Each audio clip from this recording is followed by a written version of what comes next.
Right, Mrs. You're roaming back. So I tell the schools Mike and they don't have any batteries. So how are we going to facilitate? Cordless, so just pop this out and pass it. I don't have them. They might. We use Are you going to help me with facilitating the mic? Because I can stand this side. no, but I need to control. So there was a guy, Jacques, that was That's why I'm picking gonna. the mic. Isn't he Ask here your today? guy.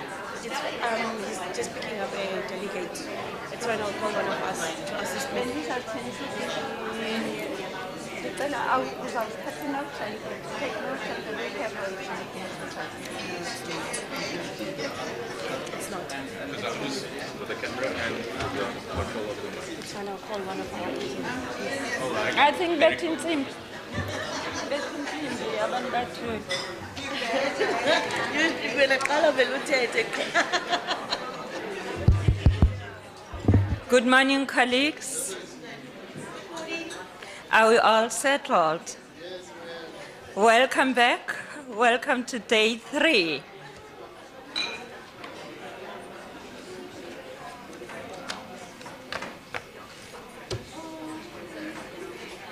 Good morning, colleagues. Good morning once more. My name is Nonzuzo Zikalala. I'm the Deputy Registrar at CPUT. I'm your facilitator this morning. And welcome back to day 3 of HEQAF, the new baby. I'm told that it's not a new baby anymore. It has a surname, and the surname is Journal. It's HEQAF Journal. Here we come, and the theme of this forum is quality as transformation, looking back to the future of quality assurance in higher education. We are doing a recap of day 2.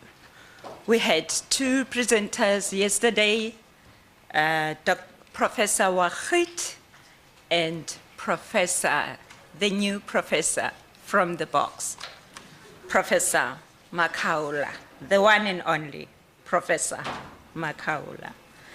I am to remind you, because I'm a CPUT, our vision at CPUT for quality is that quality will be led by people coming together to create a smart and transformative environment for learning, teaching, research, and community engagement.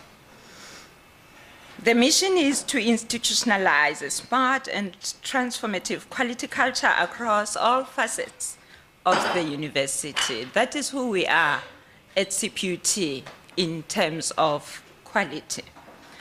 So we are saying quality is because we are, and I'm hoping HEQAF is saying quality is because we are. That's what the new baby is saying to us. Colleagues, let us recap on day 2. As indicated before, we had 2 presenters, Prof. Makaula and Prof. Wachit. We discussed the themes, the 4 themes that were given to us, and where we were having table discussions. And the sub-themes were as follows: quality as transformation, and that sub-theme was led by Dr. Makuku. And then sub-theme quality assurance and technology in higher education. And then the third sub, that was led by Dr. Zawada. Sub-theme transformation of leadership and governance and management of the quality function. That was led by Ms. Mukhatle. And the last sub-theme, student engagement and student voice, where we were looking at essential elements of a quality student learning journey. That was led by Professor Songa. So let's recap on what happened yesterday. what were the highlights? I'm going to hand over to the floor pretty soon to really get your highlights of day 2. But for me, on the first theme, quality is transformation. Let me say my own highlight under this one is that there are major challenges that hinder the realization of quality in the space. They may vary, but for me, I would want to highlight the institutional cultures, in private and in public institutions, the socio-educational issues, the issues of capacity development, the issue of not understanding the profile of our own students and at all levels. And the definition of quality is important. And the education around it should be contextualized. I think the use of feedback on evaluation of quality at departmental level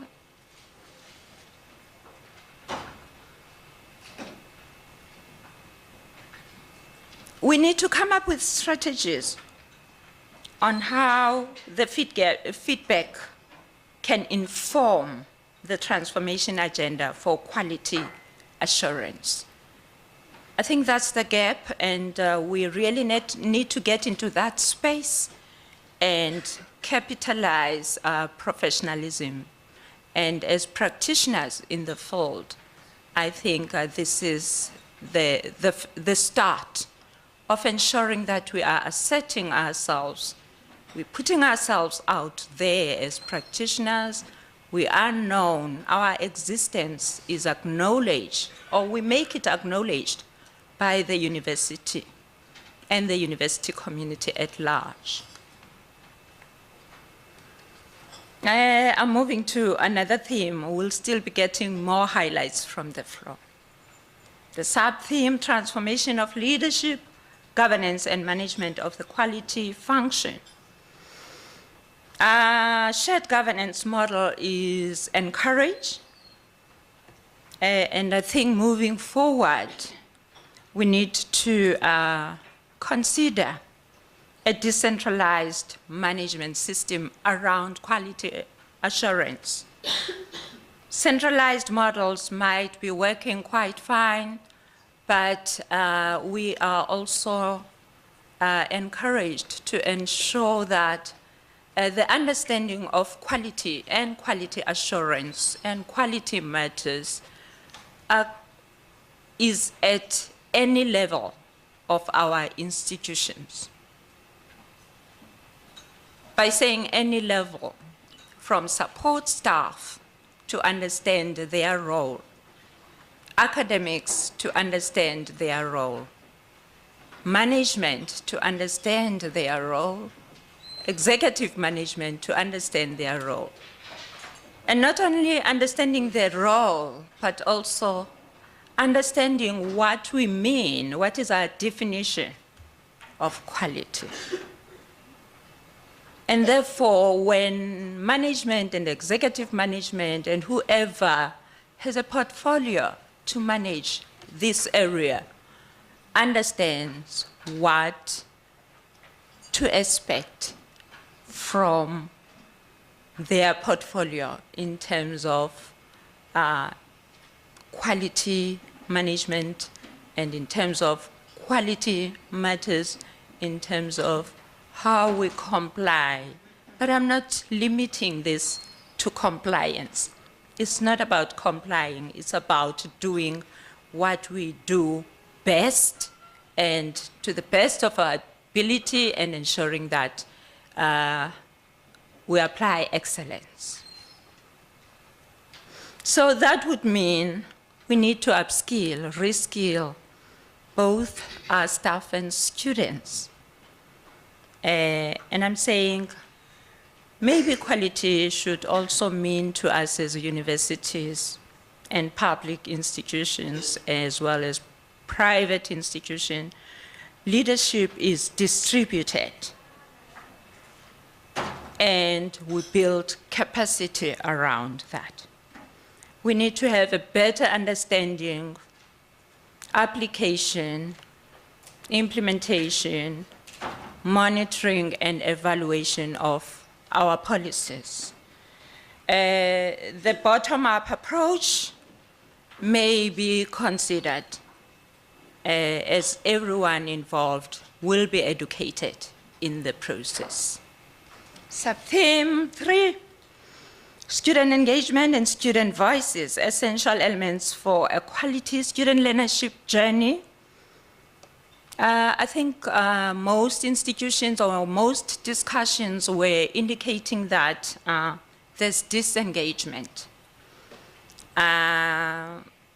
Post-COVID, some of us, some institutions are still doing things the way they did. The type of student that we teach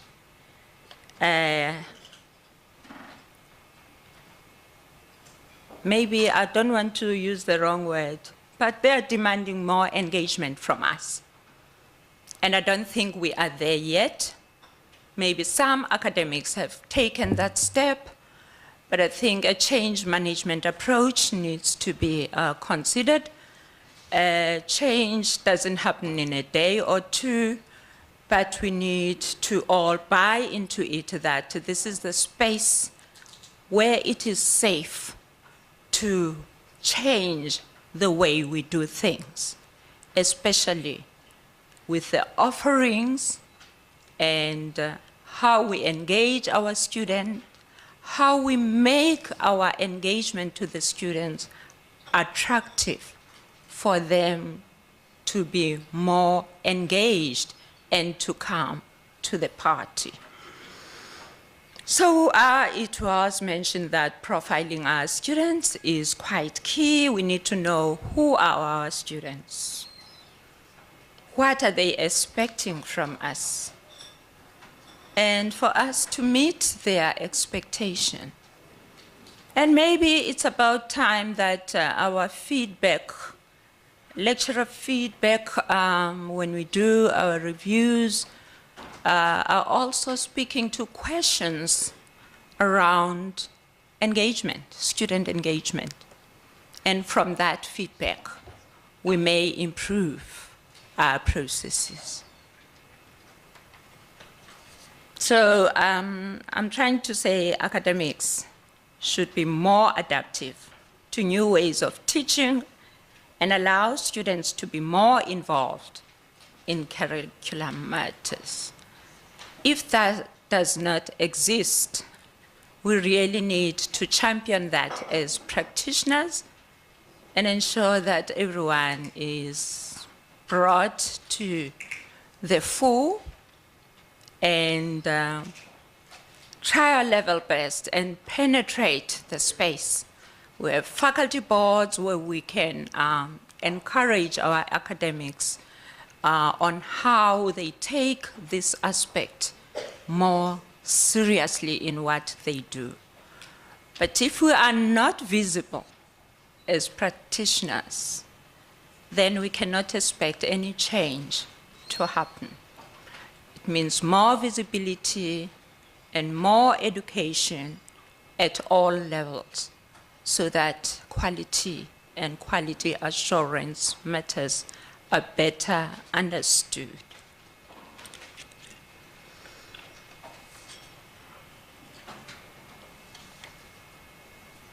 That was theme 4. The presentations were quite rich, and the discussions were diverse, but contributing positively to what we want to achieve. I've learned that we can learn from one another as institutions, both private and public. The innovative quality assurance model that was shared by CPUT, I believe other institutions might have even more innovative ways of doing things. And sharing such models and learning from one another could put us on the map as institutions of higher learning. I think, therefore, it is time for us to revise our systems to speak more to what was discussed in the HEQAF. I hope everyone agrees to that. With that said, those are my highlights of day 2. And I'm now going to open the floor for any further inputs on day 2 in terms of your reflections. Anyone to assist me with the mic? I believe we only have one. Any hands? Your highlights, colleagues. Without putting anyone on the spot, but I know all the attendees in terms of the institutions. I can just pick on one. Dr. Zawada. Thank you. Good morning, everyone. For me, the highlight is always in those kinds of sessions actually hearing different voices. And for me, sitting at the CHE, it's so important to get to know more people, more views, more voices from different perspectives. So I don't want to pick out a kind of a substantive highlight, but just that engagement. And at some point, the CPUT people wanted to pull the student intern, and I said, no, I need him here because we need to hear, I need to hear his voice. So for me, just that, it was the highlight. Thank you, Doc. There's more hands.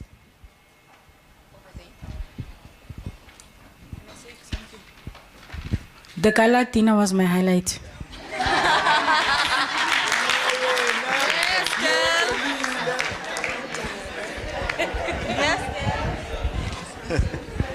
Oh, not all. Why did you steal my highlight? I was going to say the exact same thing when he both from UWC. So, no, it was lovely. It was very lovely. I think what I really appreciated yesterday when we all came together was this thing of student engagement, really, going beyond course evaluations, but more to understanding the student experience and how alienating higher education can be, and the need to open up more channels of communication for students, that course evaluations aren't the only way to engage. But what I did find interesting, which I think across the board is a resounding agreement, is this need for town hall sort of open imbizo engagement with students. And for me, when I head back to my institution, I think that's the one thing I'm going to try to implement, is this town hall openness. Thank you.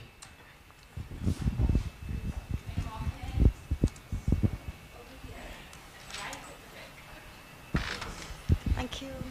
For me, the highlight of yesterday was the roundtable discussions. And at our table, more specifically, the voice of our wonderful student, who actually informed from the start our engagement of the shared governance model. So that really, and also the approach that CPUT has implemented with the student quality desk. For me, that's amazing. And to see how my learning or take home from that is to see how a conversation can be started between the students of the Student Quality Desk and my institution, a private higher education institution, Cornerstone. So I was really, really thrilled, impressed. Thank you.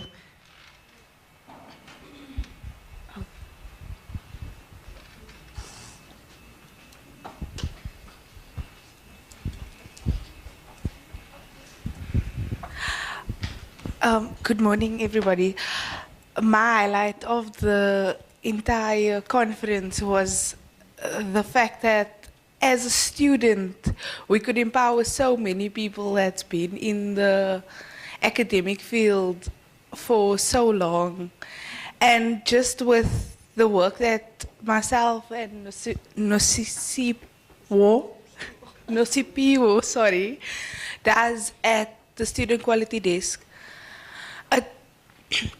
it doesn't only reflect on what CPUT is doing well, it reflects on how students can grow within a space, and especially in quality, something that most people end up at quality accidentally. And now we can make it that people don't end up there accidentally, and it's an intentional move. Thank you. Good morning, colleagues. My highlight yesterday was the presentation by the group of Nosipiwe. And when we normally go for breakaway sessions, sometimes we forget you have to come and report back.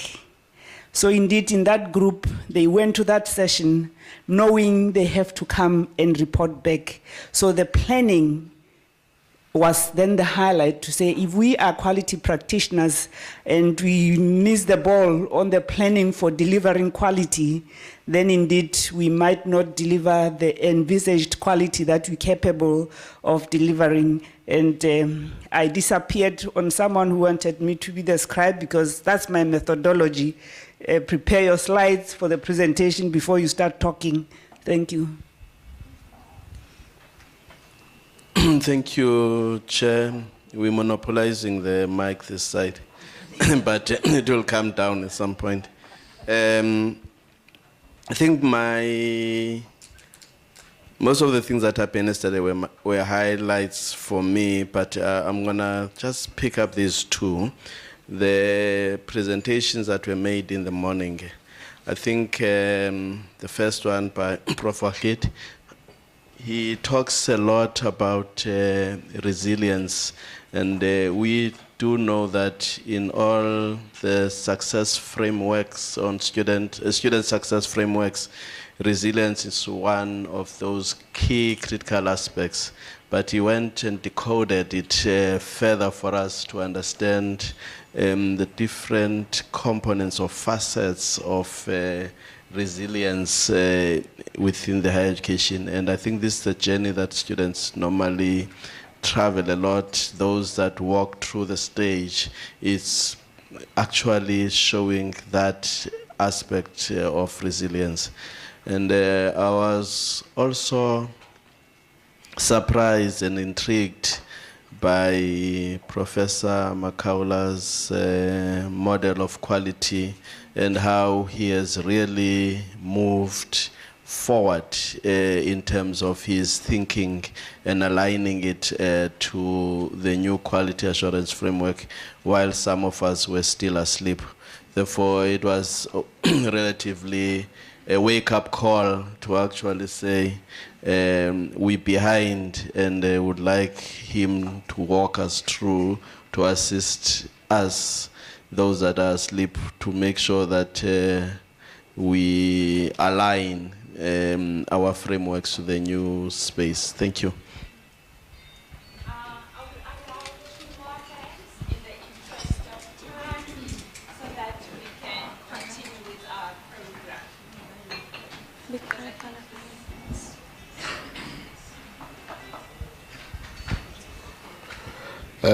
Thank you and good morning, colleagues. Mine was on the student engagement. it appears to me that across all sectors, the student engagement is the problem. Students are given the data when the co-curricular activities are conducted, the numbers are decreasing still. So I'm not sure what then it means to me that it's not only the issue of data that make the numbers to decrease when we conduct the co-curricular activities. The issue of socio-economic factors stood out for me.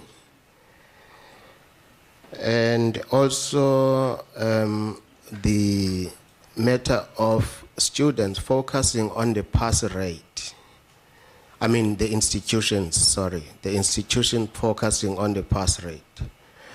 But are we producing the graduates with the attributes that are expected instead of us focusing on the pass rate? Thank you.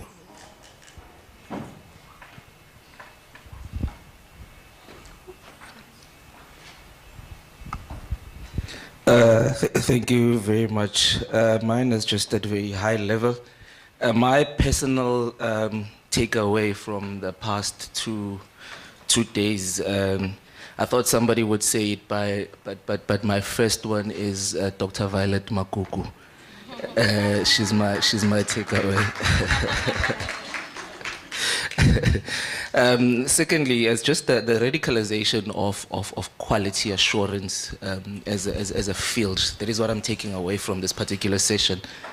Essentially, given the fact that some of us thought of quality assurance as just a notion that would be worked on in certain pockets, in your own field of specialization, in your own little compartment, that's where you need to apply quality assurance. But what my takeaway is that, it needs to be a radicalized phenomenon whereby it can also be integrated, because that is one thing that we didn't have. Thank you.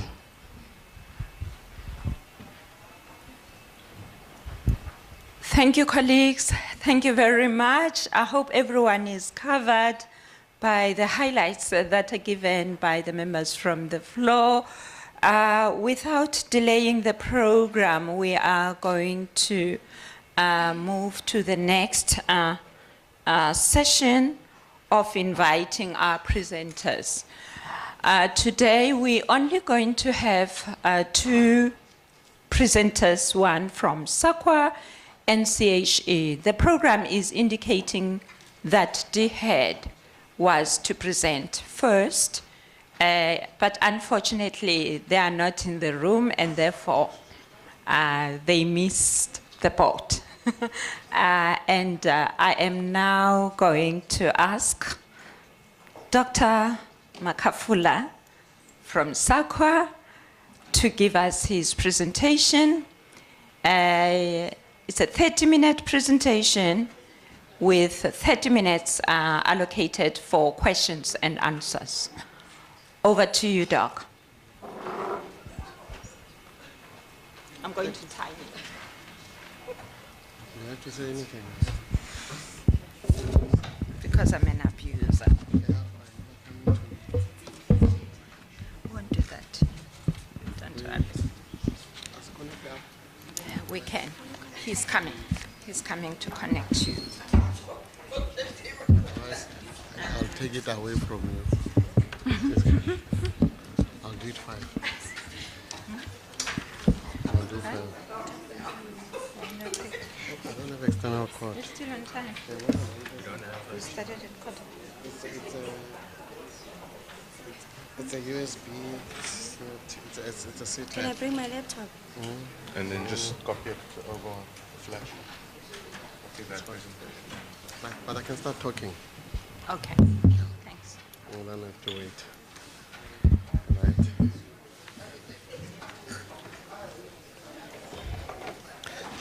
And I'm giving 5 minutes to say something. So, colleagues, good morning.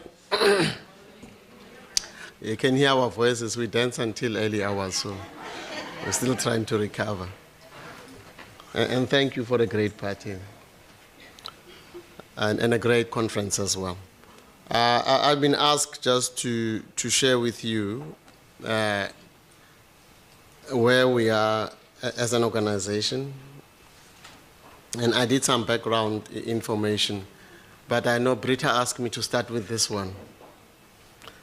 And I will start with it. Where's Yapi? Is Yapi here? Ah, Yapi is there. Zetu, where's Zetu? Any difficult questions? Those are the two people that will answer this particular one.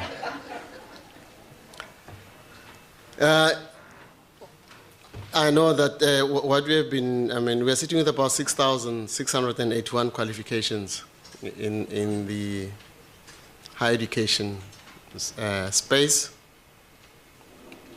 And then, all this, we're saying all qualifications re-register until 30, can you listen, 30 June 2027. There's about 3,500 qualifications registered as RDC. So it means under construction, data under construction. And we spent almost the last 2 to 3 months globetrotting. Thank you. You can copy it now. We had workshops across the provinces. We started in the Western Cape. We had the CPUT campus. So where we spent 2 days per province. And day one, it was more to take you through what are the issues around, institutional. We gave you an overview of why you have to submit and what's the criteria around registrations of qualifications. Yapi did that, and then both the CHE colleagues, Robin and Dr. P, they took you through the letters that were sent to institution and what is it that institutions have to look at. And colleagues, we have exactly 18 months to complete that task. And why we undertook this exercise, we have big issues about our data within institutions and between regulatory bodies. As you know, that in terms of people who are sitting here, you have to have a PQM. Some of you have PQMs don't even have programs on the SAQA database. And that's a big challenge. And some of you, we have information that is not available on our database. Yapi, I'm spot on, right? So we don't have content on what's on our database. And that's that exercise that will be, is going to be engaged for the next 18 months, where we are going to appoint community of practice just to engage with the institution in terms of what is that they have to do. Thank you, ma'am.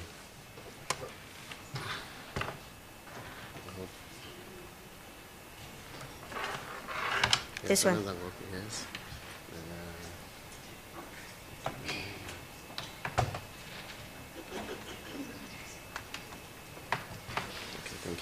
Jump straight to now. Jump straight to this slide. Which one slide number? I think you could be a wrong one. No, you could be a wrong one. You could be a wrong one. It's okay. Let me help you. You need to copy this one. This one. The HEQAF. Okay. That's what it's about. So. And I'm sitting with one of our honorable members here. And the process that we are going to follow, you have to do submissions through the CHE, HEQC, SAQA, Qualcomm's feedback. And I know we explained at the workshop and people still don't understand. So if you need point of clarity, I'm going to pause. Do we all understand what is it that we have to do? I'm not answering any questions, don't worry. So we spent 2 days in Cape Town. You were there in Cape Town. Right? But it's fine. So colleagues, I think to me that's their process. I think we did ask some of them happy to submit, not to wait until, right? And then there are those that you have to go through that. But we have exactly 18 months, colleagues. Nothing. There won't be any extension, let me be honest with you. And there might be even a requirement to make some of the follow-up workshops if there's a need for that. But you have exactly 18 months to complete the task. And hopefully we'll have something that we can defend. You know, the issues that you deal with, colleagues, your students suing you, we becoming the respondent, it had nothing to do with us. But we need to clean that mess to ensure that our information is aligned. Yapi, you can come down so that we engage any questions. You can come and join me. Colleagues, I'll open this one. So I'm going to pause because I know this one is the one that is a little bit... we are color food. Right. So can I take 3 questions? Can we just take three questions? I think I got it.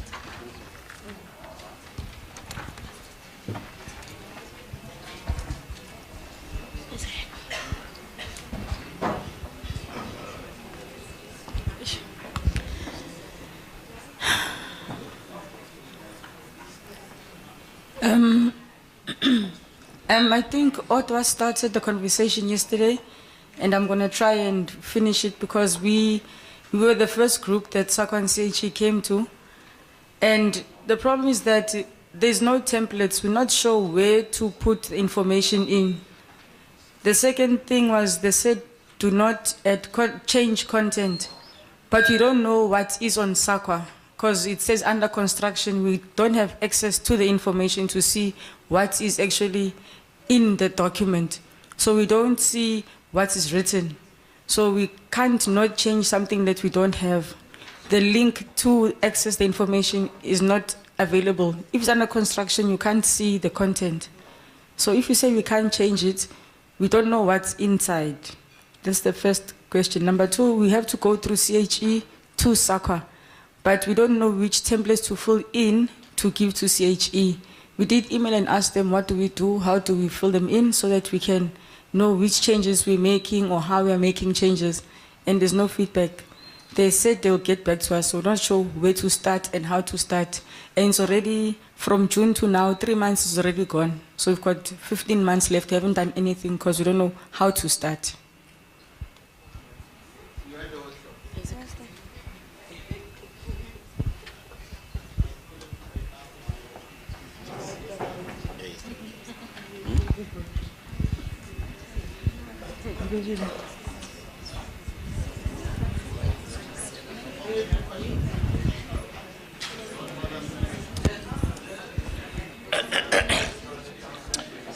Yeah. Greetings, Chair and colleagues. My name is Mluleki Mafuna from UNISA. Thank you so much. I've got one question, but maybe I want to refer this maybe to Prof. Lalendle and Dr. Makaula. I want to raise a concern, which I think it will be important that it land to the ears of DHET. DHET is quite disappointing in meetings like this one. It is not the first time that DHET is invited by the stakeholders and DHET does not pitch. And it's quite a concern. We had a Hemis Institute in Nelspruit last year. DHET were supposed to be presenting in that Hemis Institute, and they never came, regardless of the fact that university practitioners were there and with a lot of questions that needed to be raised with them. Secondly, we went to a Hemis Institute in Northwest Potchefstroom. DHET was in the program. They were supposed to present. They never came. We are here now on the Quality Assurance Forum. They are in the program. They are not here to pitch. I think I'm really raising this as a concern to be blue-ticked in all the programs like these ones where we are supposed to be engaging them as our primary external stakeholders. I think this is really a huge concern because there's a huge misalignment between DHET, CHE, and SAQA, which then affects the university at large. Recently, CHE has released a statement that all non-aligned qualification must be terminated by 2024. And then on the other side, this is my question now to SAQA. CHE released a statement that by 2024, qualifications that are non-aligned must be terminated. And then we understand that CHE is the one that recommends the qualification for registration on SAQA. And then on the other side, we are seeing SAQA extending a non-aligned qualification to 2029. Then now we are battling with a university. Universities have submitted the teach-out plan to be terminating the qualification. SAQA is extending the qualification, non-aligned qualification, to 2029. Then putting us as the practitioners that are supporting the college to a difficult position to advance our position to say there should be no non-aligned qualification. But yet the qualification is still conferable according to the standard of SAQA. I understand that SAQA register these programs automatically at the recommendation of CHE. I see, then I will get an answer then. Yeah, thank you so much.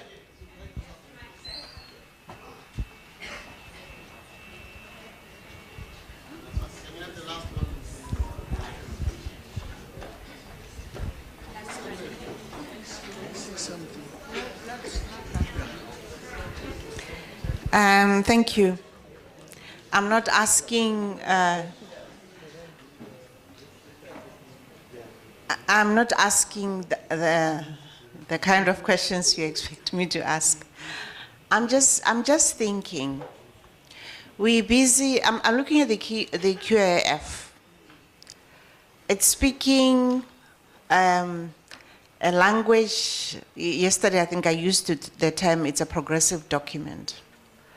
That gives institutions a lot of, no, a lot of is not the right word. The required autonomy to run their programs as they see fit to meet their mission and everything else. Of course, within a framework, it's called a framework document. That is a shift in thinking from what we've been doing all along.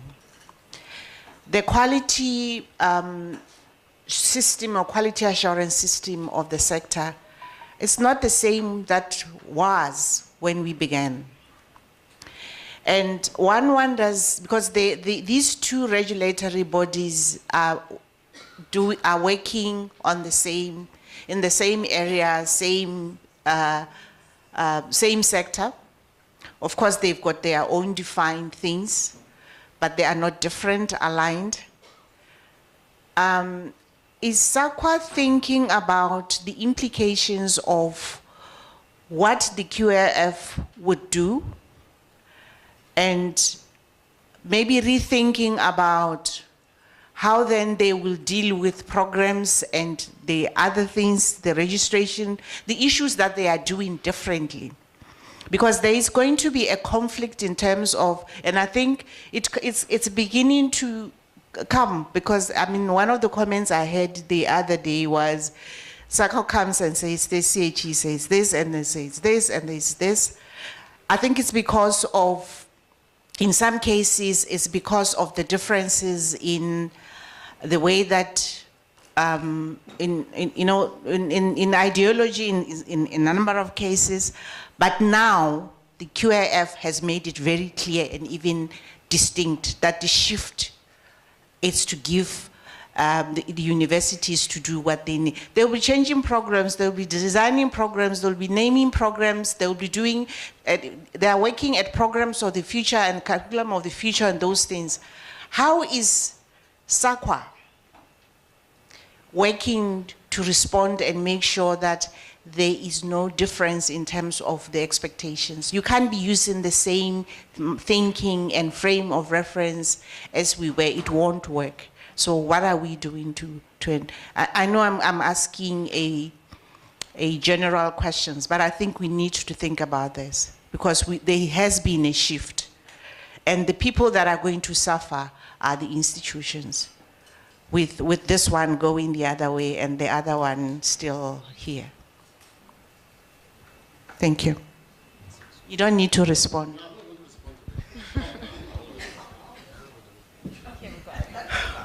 It's an input from Kaitsaidiaka, so I'm not responding. But colleagues, I want to clear something. And I want us to we understand each other. And it's these issues of qualification, reaching its expiry date, teaching out, and so on and so on. And I think that's why there's been directive. And each time the directive comes out, there's a request from institutions. Says we have students who are graduating. Only time we deal with crisis when they say students graduate, they realize that, no, we forgot. And some of you even register students. And sometimes we need to take responsibility, saying, we've had, right? But we need to move on from this. So I think in terms of teach out, this is qualification we shouldn't be even talking about now when you mention some of this, because we expect them not even to be there to exist. And it's not like when they don't exist, they're going to appear in our database because somebody has an achievement against a qualification. And somebody has to verify it. So there's no ambiguity in that. It's as simple as that. So information will sit in the system because somebody was given time to complete the qualification. So you don't find yourself saying, and I think that's what so sometimes it's us not maybe trying to understand what you're dealing with. So, and colleagues, this is the problem. When there's graduations, we get requests. They come in numbers. And you ask yourself, we communicated, you even committed from yourself as institutions that the last date of enrollment was this particular date. And you have students who are coming post the date that you agreed on. Right? And who suffers? The poor students.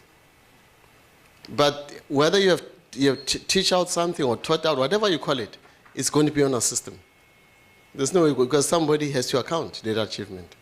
Right? So sometimes it's easy to point fingers. That's why we come here. The reason why I make sure that the team is visible is because there's some things I have to pick up as a person. People saying things, because we hardly talk to you. You never saw us anywhere except, at least now you see us, you can talk to us, you can do whatever, you can insult us, it's like that. We leave it that it's part of the job that we do anyway. You raise your kids, they insult you, we know that part. So we are here to clear some of those things. One of the things is that when something is teach out, it must be taught. Why are you still continuing teaching it?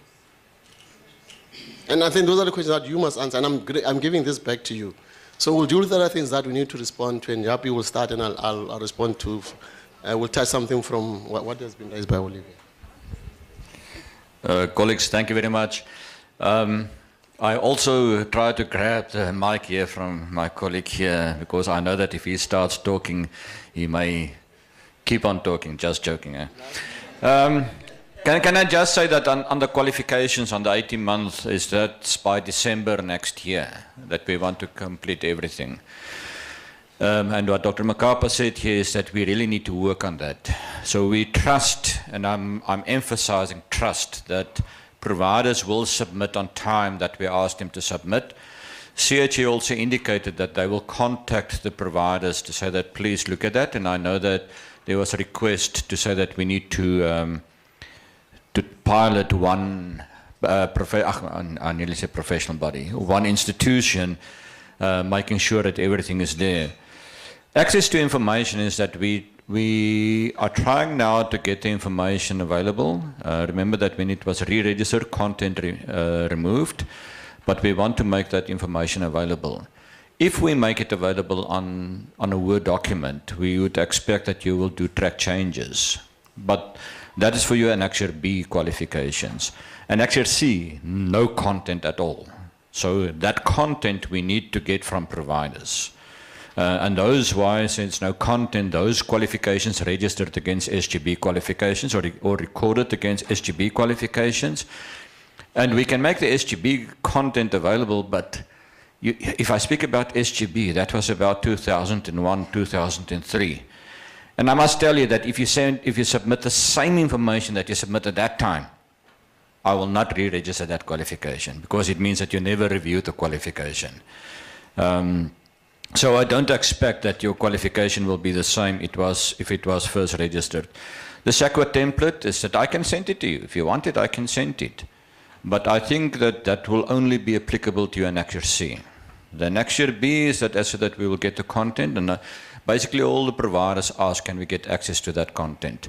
We are trying to get it, we work on a sort of a button, and I know that that's what OPA call it at SEQA, so that institution click on that, get the information of that. If we don't get the information, please call us or send us an email. We will help about that. Then on the non-aligned qualifications, I cannot remember that we extended any qualification to 2029. There's no way. Last date of achievement, no way. Because our system is basically set up that basically all your qualifications will reach the registration end date December this year.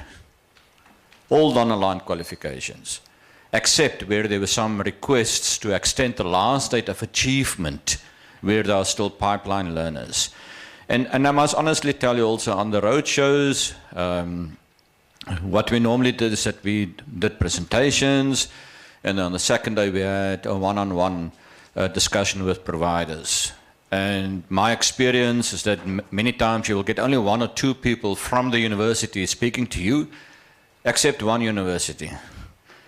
And in that university is that we had our morning sessions with one-on-one, and then they said that we need to go down to the second public institution, but we need to go to the auditorium. And when I walked in there, the auditorium was packed with lecturers and I don't know who else. And that was at WUSU.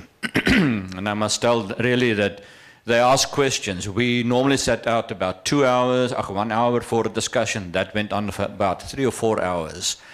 And I believe that we really did a good discussion there.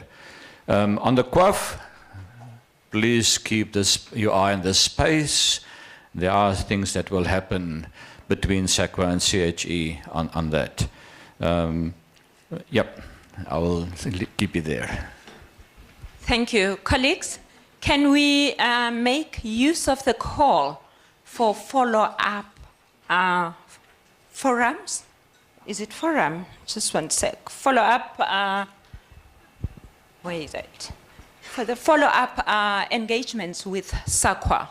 If further workshops are required by institutions, let's make use of the opportunity. We are given no further deadline. Let's keep that in mind. I'm not going to take further questions, but I want Dr. Kafula to finish his presentation. It's okay, you can have a seat, no problem. No more controversy, we're done, Babi. So if you don't understand, we are here, you can get our numbers, we'll come back to sit down with you. So we're open for that. We know this is not a very easy exercise.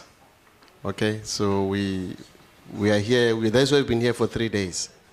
Right, colleagues, one of the major shifts that has happened is the NQF Amendment Act, number 12 of 2019. As you know, that the NQF was revised 2008, and then this one was submitted in 2019, and it was only passed as a law last year by the president. And then there is certain challenges around the COVID and a whole lot of things, the reason why it was delayed. So what I like to show you in terms of, so this is the 2008, right? Where it was issued around, provides issues around the NQF, SEQA, quality councils, when the 3 sub-frameworks was divided. The issues around access, mobility, quality and redress, and it really brought that up. And to me, the second part, we still struggle as a country. We are not doing anything, especially in the, what do you call, is it HEQAF space? We are really, really struggling, colleagues. There's hardly access. We are not even addressing issues around mobility. And I'm currently doing a project around lifelong learning, something that we are going to roll it out across the country. And I think, to me, this is where the biggest resistance is within higher education.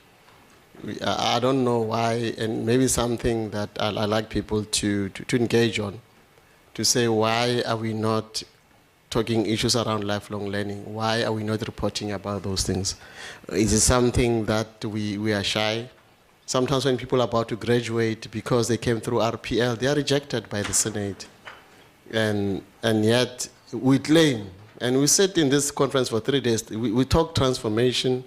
There was a CHE conference early this year as well. It was on Fees Must Fall, but we haven't moved. One of the students we met when we were in Cape Town complained that, I'm in Cape Town, I did an NQF level 8, I'm trying to move to another institution to move to NQF level 9, I was rejected entry. They wanted to start me at a lower level. So we are really resistant to transformation, colleagues. And we are starting, in this project that we are running, we have it's from the presidency. So issues of RPL, lifelong learning, will come after you. You need to start reporting on them and give us your data, what is happening around that. And one of the things that came about, it was issues around regulation of professional bodies. And we have issues around that as well. It's one of those untransformed bodies as well. So we are really moving hard around that to them, issues around transformation. Because if you check, some of these professional bodies is the elite, you know, is a club, it's a boys club, and they have influence in terms of who gets a job. So we are revisiting our regulations around professional bodies and just to tighten some screws so that we start to see transformation. Because most of us as kids come from some of those institutions, they don't even register with their professional bodies. And one of the things that was clear was around qualification must be registered, and that is why we are doing the registration now. So, and it stated clearly issues around the roles of 3 quality councils, and then, you know, how to deal with foreign qualifications, and is one role that we are doing. And then the NQF Amendment Act, what came with the current revised, the last 2 bullets is the ones that are very critical. Issues around misrepresentation, issues around offense and penalties, and you heard of the first case. The minimum sentence is 5 years. And my request to institutions, we don't get data of misrep from universities. And we do get that. Some of them is your academic staff members. So this must be reported. It's law. And there are consequences. I mean, I just signed a letter to the public protector. They're doing their job behind the scenes. So let me just tell you that this is now, it's a law. So any misrep, whether it's an institution issuing a wrong qualification, is part of misrep. So we need to make sure that our data align, or it's about an individual having that. And I think this was asked yesterday as well. You want to push me out? No, I won't. Okay, okay, nice, fine. Okay, nice, fine. So now, in terms of around, because it's a very complex term, misrep. So we are busy further amending the bill for now, 2021-24. And then I think Yapi was saying, you know, even other things that we're going to like is the QIF, ma'am, is part of the review, working with QCs in terms of how to align our processes. And then we are busy drafting those regulations with the QCs, and then even issues around data loads. I know our biggest challenge as well is how this it takes place. So it's something that will be coming to you. I thought I need to share with you when you talk about misreps. One of our biggest misreps in our country is our matric certificate. It's one of the most faked qualification. And some of them find themselves in your institution. And then we need to start doing proper work. You know, I know you don't come to us, all of you, but there was somebody who graduated with a teacher diploma. I'm not going to mention the name. In one of our institutions, the person had a fake matric. So matric is one of the most faked qualification. And I just need to share with you, these are the numbers that we see every day. So because we talk about issues of scholarship, so we are in a process of appointing a researcher is going to be based in one of the institutions in the country. We made the call, and it was mainly to University of Technologies. We didn't open it to universities and it was mainly to University of Technologies, and there's a reason why we've done that. And what we are looking at in terms of the NQF chair, we're sitting with a huge data at SAQA, and sometimes you don't farm it the way we need to farm it, and even give advice. And one of the presentations that was done by my team, it was around the qualifications that comes for registration, whether they are talking to the current, and one of the things that when you do the analysis, there was nothing on what do you call this, transformation, issues around decolonization. We don't receive that much. And these are one of the hottest topics. So we'll start to give direction in terms of what will be accepted and not accepted as well. And one of the biggest issues that come out when you submit to us is issues around articulation. And sometimes qualifications are rejected because of how this is stated. And we'll start looking for data whether this has been done. So these are some of the follow-up that we'll be looking at. And issues of expanding access. I think this is one of, I think I raised it and I'm not going to repeat myself. And then the issue around quality and trust. So, I mean, we know there are some institutions that are trying to play in this space and they don't have clear mechanism around RPL quality assurance and even issues around approval. And we are aware they're trying to do that to fast track. And some people abuse, you know. And I think one of the biggest users of RPL is mainly our business schools. So we are watching this space with interest and trying to understand why the numbers are high around that as well. So we are part of the global convention, the Addis Convention, and these are issues around, you know, how to ensure that we deal with issues of refugees, recognition of non-nationals as well. So we are currently reviewing the NQF. I think that's what Yapi wanted to say, Ma'am Katle. We are currently reviewing the NQF. We have a team that was appointed by the board. They are in the process of reviewing and trying to ensure that, you know, there's this alignment. That is why you see us, we spend time together these days. So you can't say something about CHE and I'll defend them. You say something about us, they will defend us. So we spend time, and Pumzile referred to Yapi as my brother. So guys, you are in trouble now. You can't say in a meeting, say CHE, SAQA. No, not anymore. I'm telling you, those days are gone. We have killed them. Right, so in terms of the review, we're trying to look at, you know, issues around registration of qualification, which is highly contested. We have developed an online system where everything is going to be, you know, one-stop shop. It's a system that is aligned to, you know, both the CHE and SAQA. So there won't be, and one thing that we are thinking around the review, colleagues, is to say, maybe we shouldn't be playing certain spaces. Maybe our role should be to quality assure QCs and then allow things of qualifications managed at that level. And that's a conversation we're having with our peers, because indeed, I mean, some of these things, it is duplication of the job that we do. And I agree with you, Ma'am Katle, these are reflections that we are having conversations internally with the QCs to say, maybe it's not SAQA's role to reach a qualification, it's to have a qualification on a database, but it has to be done at the level of QCs, and then we have to check the processes around that. And this is some of the internal conversation that we are aligned between ourselves and the QCs in terms of changing those roles. So, as I say, I mean, we can't say, you know, we are not talking to one another. And then the one thing that we are looking at is the professional body review. This is, colleagues, it's a very, very, it's faith here. This is a very, very heavy something. And we know issues around PBs, and some of them we cannot even say them when we have mics. We can say them when we're having dinner with our red one last night.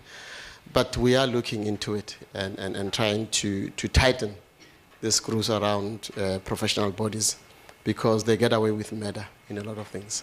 and we are aware of some of the gatekeeping that are happening. So, and all these reports will be out soon, and we'll share with you the outcome of the reviews. So, one of the three most challenging terms, or what you call tasks that we are looking at, is the RPL and entrepreneurship. And the focus around this, we created task teams, is to how do you take RPL to the non-formal sector? We're sitting with people in the non-formal economy, which contribute about 16% of our GDP, if you don't know. People who have never worked, never been to school, they raise kids, their businesses are sustainable. And some of you, you know, when you pen out beat your cars, you don't take them to your BMWs here in town, you take them, go Google it too, and then they fix it like there's no tomorrow. You pay 6,000 Rand instead of 40-something thousand Rand. So we want to shift the system. We want to bring them to you to recognize them. And you're not going to assess them in English or Afrikaans, let me tell you.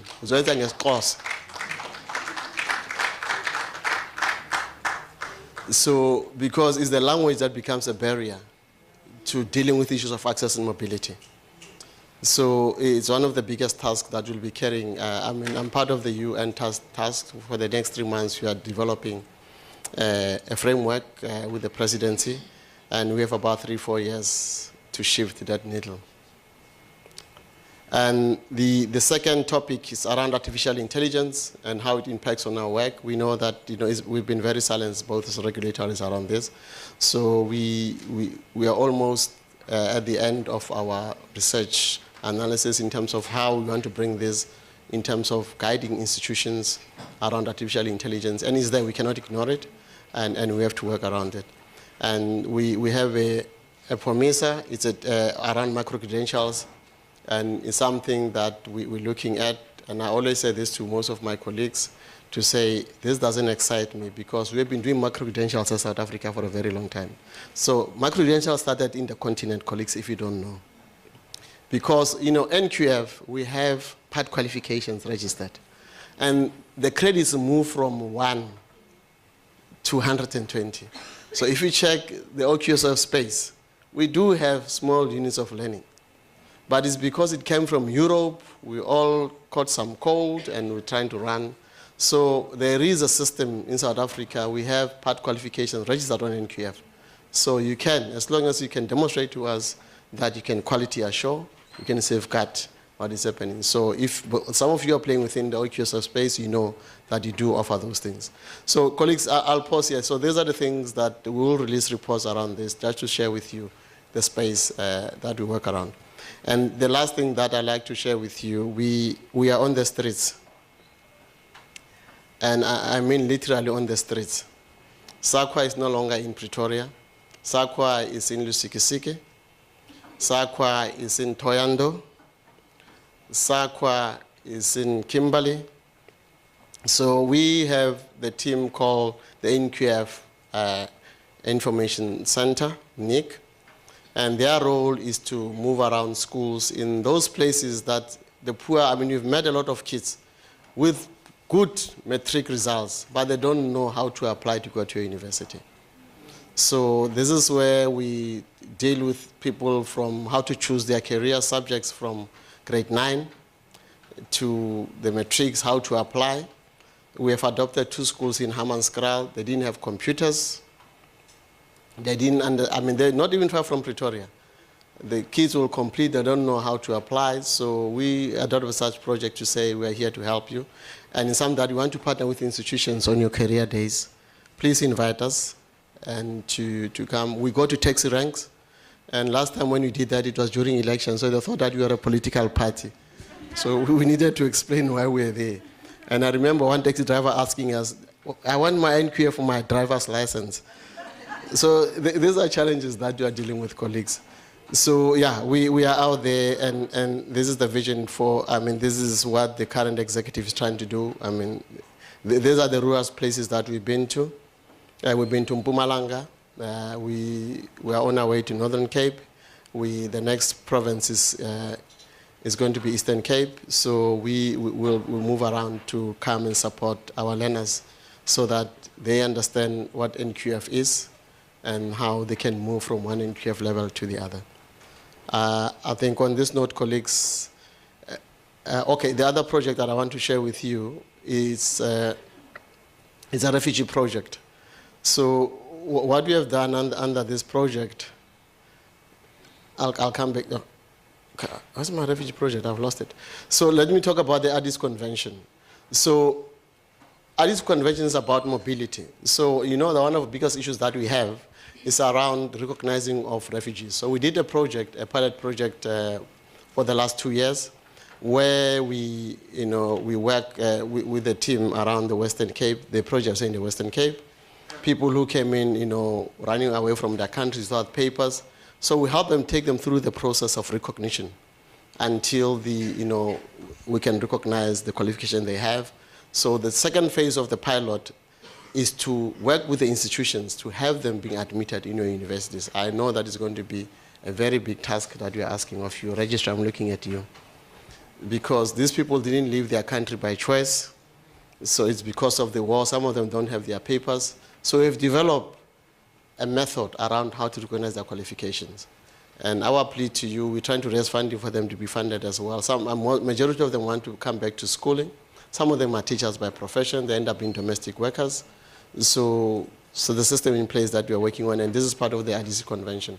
So colleagues, this is what we do. As I say, we are available. We don't live in Pretoria anymore. You see us everywhere. And thank you very much. Thank you once more.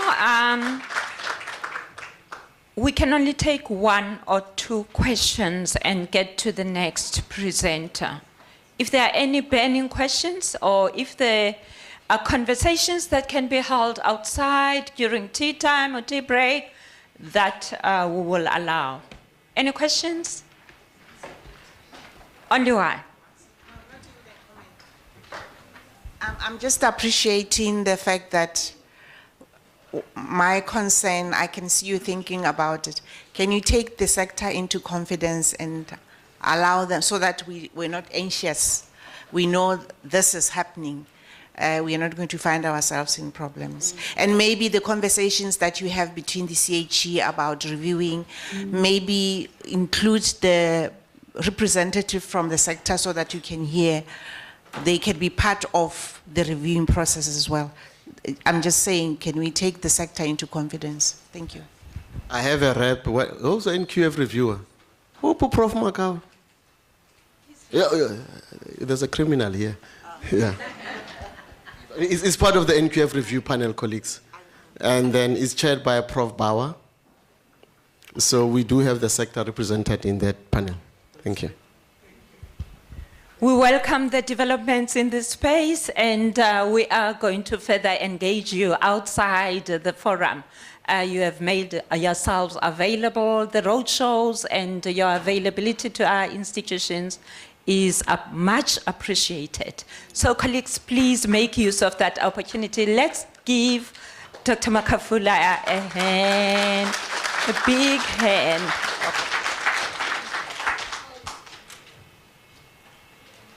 Now we're going to have Dr. Zawada to also share the developments in the space of CHE. Is it? It's on that second screen. So okay. It is there, but I need to change the screen.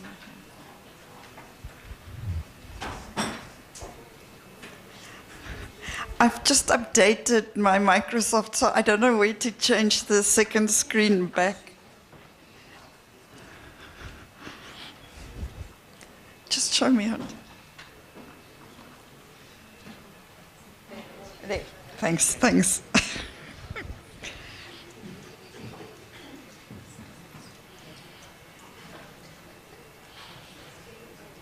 Thank you and good morning again. I just want to give Dr. Green's greetings to HEQAF and his support, as I said last night as well. We are few at the CHE, and so we get very busy, but he would have liked to be here. But unfortunately can't be here, so you have to listen to me again. I'm sorry. So just to give a brief overview of the CHE's work, the CHE is a statutory body, and it's controlled by 2 acts. The first is the Higher Education Act, and the second one is the National Qualifications Act. We talked yesterday about how you as quality assurance specialists must know the regulatory framework that we work in. So these are the 2 acts that also govern the CHE. The HEQAF Act says that we are the sole quality council for higher education. So the work of the CHE is in 3 main areas. The first one is quality assurance. That's the one you probably know best. And we currently work around quality promotion and enhancement, accreditation, institutional audits, developing qualification standards, doing qualification reviews and capacity development. But that's the current state, so obviously it'll change a little bit as we go into the QAF. The one that's always been there from when the CHE started 26 years ago was research, monitoring and advice. And that's the one that maybe isn't as well known. We talked a lot about developing scholarship. So one of the CHE's main roles from the beginning was developing scholarship around higher education. And that has sort of fallen a little bit by the wayside, but we are reinvigorating that, and I'll share some of the projects with you as we go forward. So the idea is to promote scholarship and building knowledge about higher education, and then to use that research to advise the minister. The CHE can give advice to the minister proactively, or the minister can ask for advice from the CHE. According to the Higher Education Act, he or she has to respond to the CHE. They don't have to take the advice, but even if they don't take the advice, they have to say to this. They have to explain why they're not taking the advice. So in a way, it's quite a powerful mandate, and we try to give about 5 pieces of advice to the minister every year. Then a new mandate which has come to the CHE in the last few years is around transformation oversight, transformation of the higher education sector in higher education and by higher education. So we are developing a framework for that with indicators, but that will be consulted with the sector. So it's not something, some of you may know that there was what was called a Transformation Oversight Committee, which reported directly to the minister, and they gave a report, I think in 2018, and one of the recommendations was that that committee should be disbanded and that the function should come to the CHE.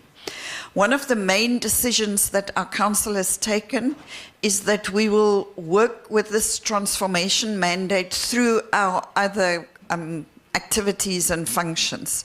So you will see then when you get to see the QAF Higher Education Practice Standards, that transformation is really embedded in those standards. So not treating it as a standalone sort of function, imposing on the sector and on other activities, but really embedding it into our work. And those of you who've been around for some years will know that the HEQC founding document that was published in 2001 already talks about quality as transformation and transformation as quality. So that theme has always been there, but we really want to just invigorate it and really make it as transformative as we can. So I just want to share some of the research projects that we currently doing. The first one is perceptions on the state of quality in higher education. The CHE commissioned the HSRC to do quite a big study. Some of you may have participated in it. And this report, which is very exciting actually, will be launched at the CHE conference in February 2025. And then we will have so the theme of the February 2025 conference will be around quality in higher education, not quality assurance as such, although there will probably be a stream for quality assurance, but the focus will actually be on quality. Then another study that we did together with HEQAF is a baseline study of curriculum transformation. This is part of that transformation mandate to see how we can look at curriculum in the broadest possible sense and how institutions understand curriculum transformation. So that report we will launch also early next year.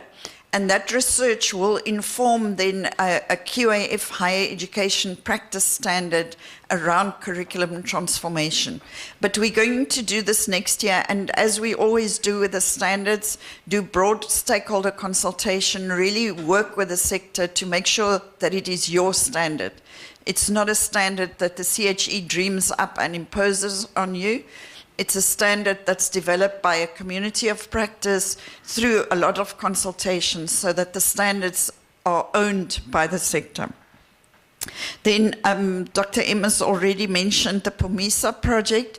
That project on the potential of micro-credentials in Southern Africa is done by quite a big consortium that SAQA and the CHE is part of, a number of institutions in South Africa, and then also several of the SADC countries.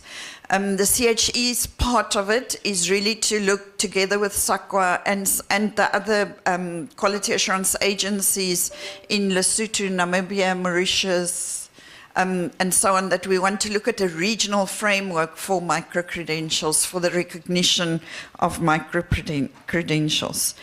And then the CHE has these regular publications, and really the CHE website and social media platforms are your friend, because we keep updating. There are lots of announcements. We have these annual vital statistics, which give the statistics of the entire higher education statistics. Now I keep repeating it. Anyway, if you want to have a look at the numbers in higher education in South Africa, Vital Stats is the publication.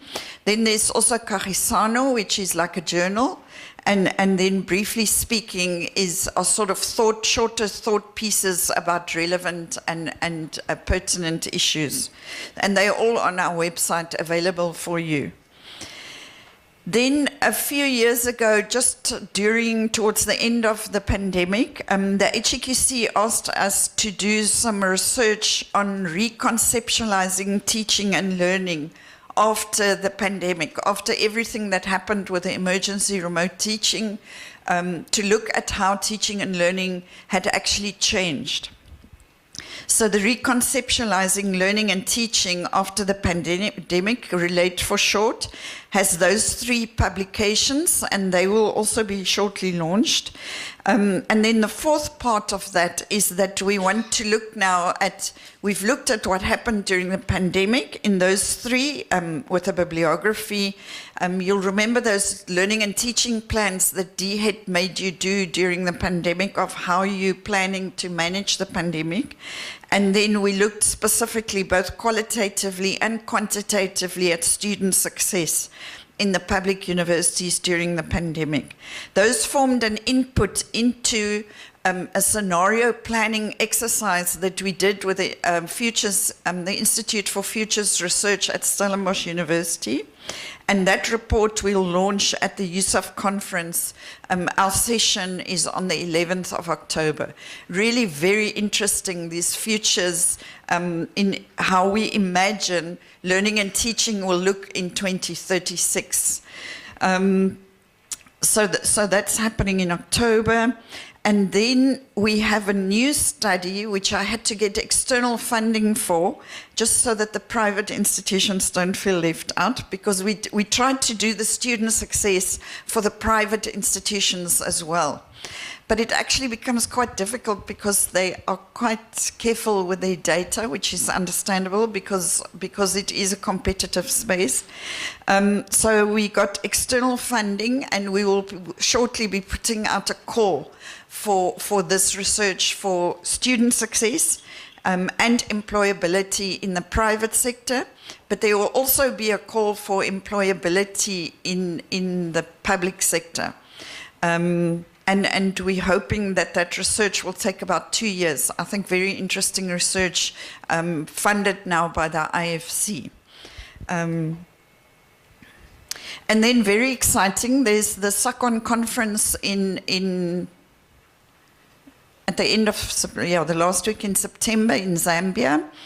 And the CHE has gone into a partnership with UJ and SACON, and we are launching the SACON Journal for Quality Assurance in Higher Education.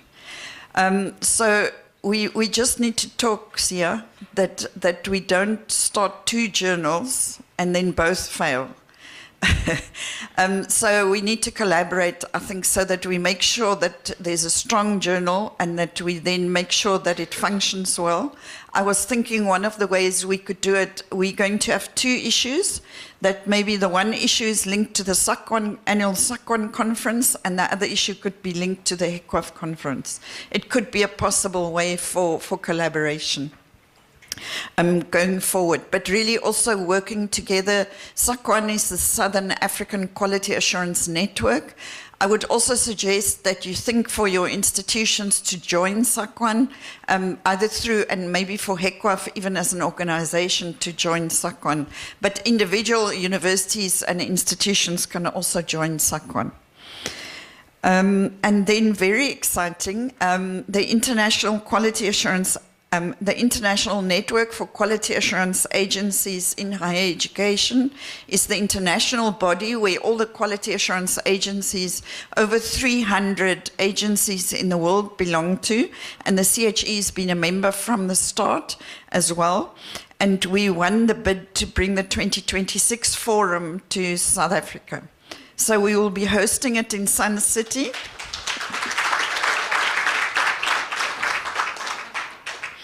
Professor Hayswemer mentioned that one of the first Inquahe conferences was actually in 1997 in the Kruger National Park, which launched the establishment of the CHE. So it's actually quite a milestone kind of a thing that we are bringing them back here. And then that's why we chose Sun City, because it's at Pilanesberg. We can do the game drive thing again. So I really hope to see all of you there. It's going to be quite interesting. So that Inquahe has biannually a conference, which is more like a normal conference, and then the year in between are the forums, which are more about workshops for capacity development. So this is a forum for capacity development. Then one of the big tasks that the CHE has undertaken is to create memorandums of agreement with professional bodies. One of the questions we always get asked is, how do we work together with professional bodies? So we have MOAs with those professional bodies. There is a 7th one, which I can't remember what it is. I'll just have to check. But we have 7 now. And we are putting not just the MOAs in place, but we are actually putting work plans in place to work together with these professional bodies. For example, doing site visits together, doing the scheduling for site visits together, so that we don't overwhelm you doing the same activity over and over again.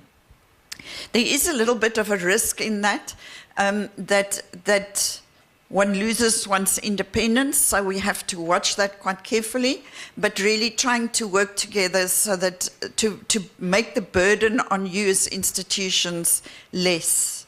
Dr. M, are you happy? Yeah. Because you started this when you were with us. Yeah, we've passed number 7. EPASA, that's right. Okay. So on the re-registration of qualifications, and I'm so glad you and Yapi are here so that you can answer those questions. I just quickly got from Dr. P the emails. If you need the SACWA template, you can write to those emails. But I just have some comments on this. I think you must, this thing that Sia says, lead and plan for the future. And I know this task is very onerous, and I'm sure the private institutions are very happy that they don't really are affected as much because they have this 5-year re-accreditation. But it's very important that we clean up our data sets before we move to this new CHE management information system. And SAQA is also moving to a new NQF MIS.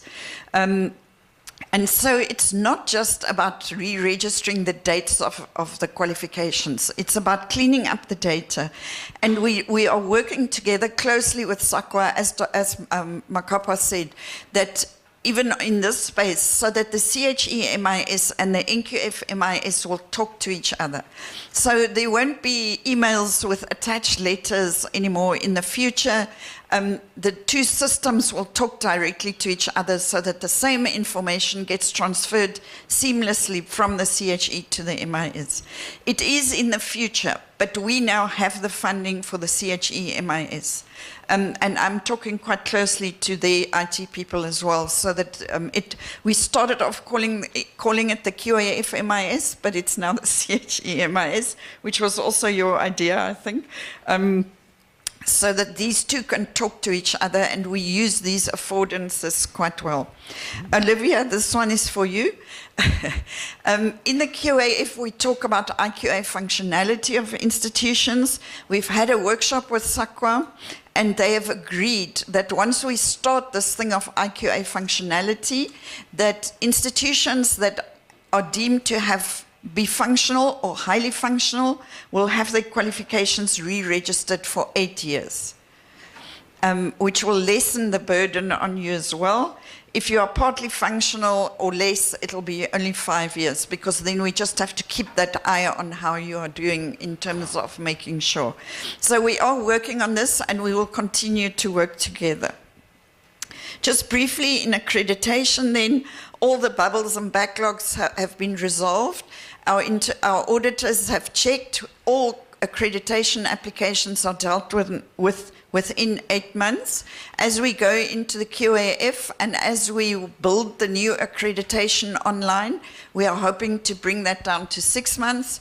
And then for the simplified self-approval institutions, we are hoping to bring it down to 3 months. Just a brief thing on one of these communiques that have gone out. There's been an increase in accreditation applications not being accredited. And the reasons why they are not accredited is where you have to tick the mode of provision, where institutions tick contact, blended, and distance. They don't give enough information on how they are actually going to teach, how they're actually going to do what are they going to do in contact, what are they going to do in blended, what are they going to do in the fully online, for example. So it's very important that you look at that very carefully and don't just tick all 3, but then don't explain what you are going to do. And you do have the draft HEPs now on modes of learning and teaching provision.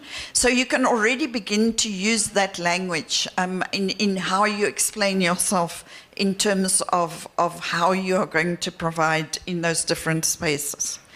Just a brief update on the institutional audits. We've done all the public universities. 22 of the reports are final, and the executive summaries on the website if you are interested. We're just busy with the last 4. And the public universities are in the improvement plan phases, and there will be a national overview report to look at the public universities' institutional audits and the themes that come out of that.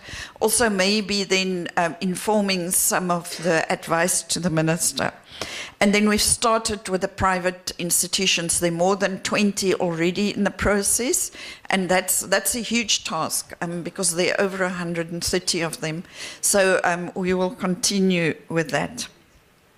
Just a reminder, there are all of those documents currently out for public comment. It's really important that you participate, that you look at these documents and give your feedback so that we can have better documents. And please feel free to critique, because that's the purpose. The manual for new institutions doesn't really affect anybody in the room, and it's mostly for private institutions, but it might be a good idea if I can ask some of the private institution people to also look at it and think of, would it have helped you if you had gone through that kind of process? And just to make sure that you have the idea of the documents at the moment, because it can get quite confusing. So the QAF is that big sort of philosophical, strategic document that guides us into the future. Then we have the implementation protocols, which are internal to that, and we're hoping to get that approved at the HEQC of November. Then we'll have the higher education practice standards document, and we will probably get that out. We're busy with the last 3 HEPs, and we're hoping to get that to you for comment in February. And then we have now these manuals. We're working on the manual for the new accreditation process and for the quality reviews. These are the current higher education practice standards that we are working on. The ones in the dark red at the bottom are the ones we still have to finish, and then the orange ones we have drafts already. I'm not going to go through this because, and you'll see this in all of our presentations. I've talked a little bit about the management information system. I will send the presentation to the organizers so that you can look at the detail, but really just to tell you that we are working on this MIS, and hopefully that'll make all of our lives easier. In terms of the capacity development, we're busy with institutional visits for all the public universities to introduce. You'll remember that in some of the regional workshops, you said to us, we know what to expect from the QAF, but our seniors don't, and we don't get the support. You'll remember that came through very clearly.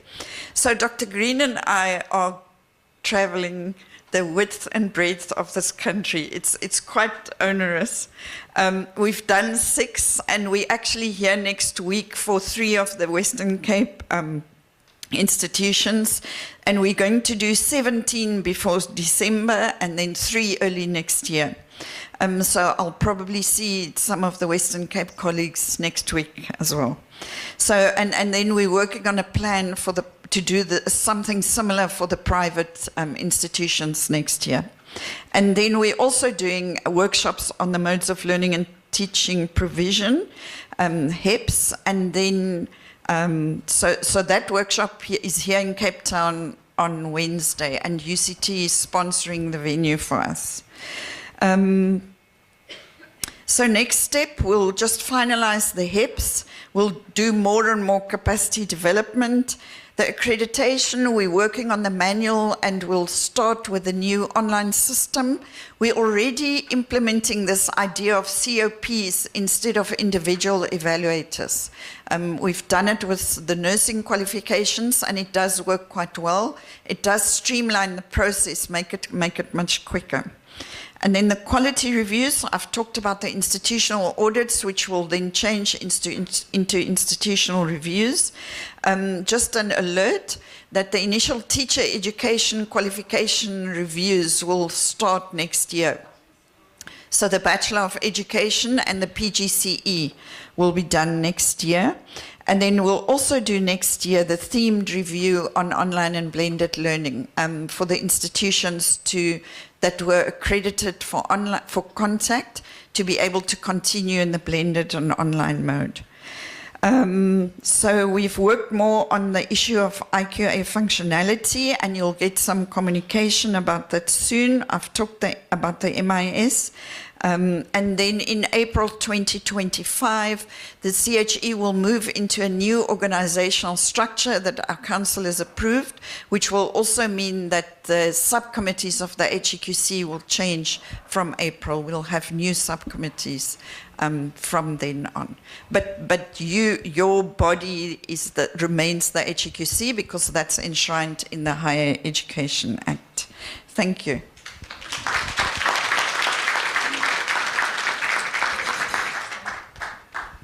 It's time for questions, and let's limit them. If each if each colleague can ask just one question, not more than one, in the interest of time. And I'm looking for hands.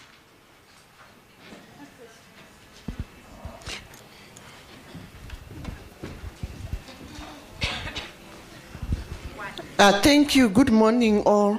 I just wanted to ask on one of the slides you indicated a research that was only done for public universities. And I'm just saying why also were private universities not included? It was, yeah, that one, a qualitative study, successes in number 3. Thank you. Thank you very much. Any other hand? It seems like there are no questions for Dr. Zawada. We appreciate your presentation. It was clear and it needs no further clarity. Thank you. So the data for the public universities is readily available to us. And there are 2 reasons. The first one is the statistical data for the quantitative study was readily available, and Charles Shepherd from NMU did that. So in a way, it was a quick win. The second thing is that we used funding for the research from something called the UCDP grant, which is the University's Capacity Development Grant, from the department. But that is for public universities only. So we couldn't use that grant for the private sector. And it took me 2 years to get funding to do the same kind of study with the private sector, but I now have that funding. And we're going to do the call for it to do. So we are going to do, I was very insistent, but I had to go internationally to get funding for that. The other thing is that in the private sector, they are much more careful to share their data because it is, you know, it's a competitive space. And so they wouldn't want to necessarily, we have to build in checks and balances so that they will participate feeling that their data is secure, that even the consultant who does the research, for example, will look after their data and make sure that they don't, they wouldn't want their data to be out there for everybody.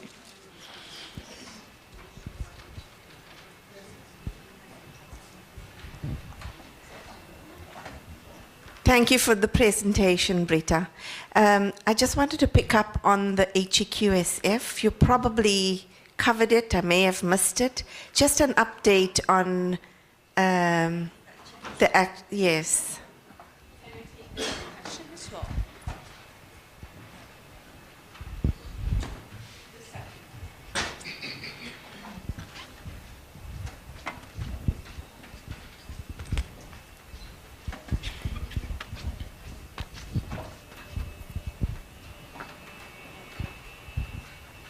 Good morning, everyone.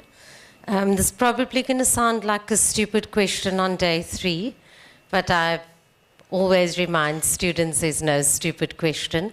I'm suddenly wondering, what do we mean by transformation? You mentioned curriculum transformation, so that's one specific thing. So I'm wondering what other specifics are there.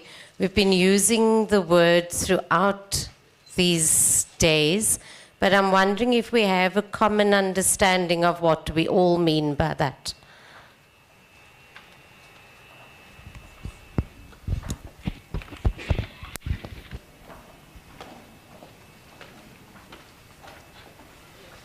Oops, sorry.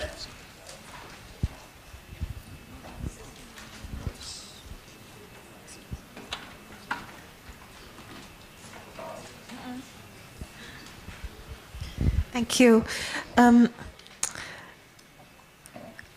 My question is about the HEQSF review that was done and circulated for comment, and I'd like to know what has happened subsequent to that and its outcome, because at the moment our reference document is still the 2013 document. And there's a lot of innovation around, especially articulation and the qualification standards in this HEQSF review report. Thank you.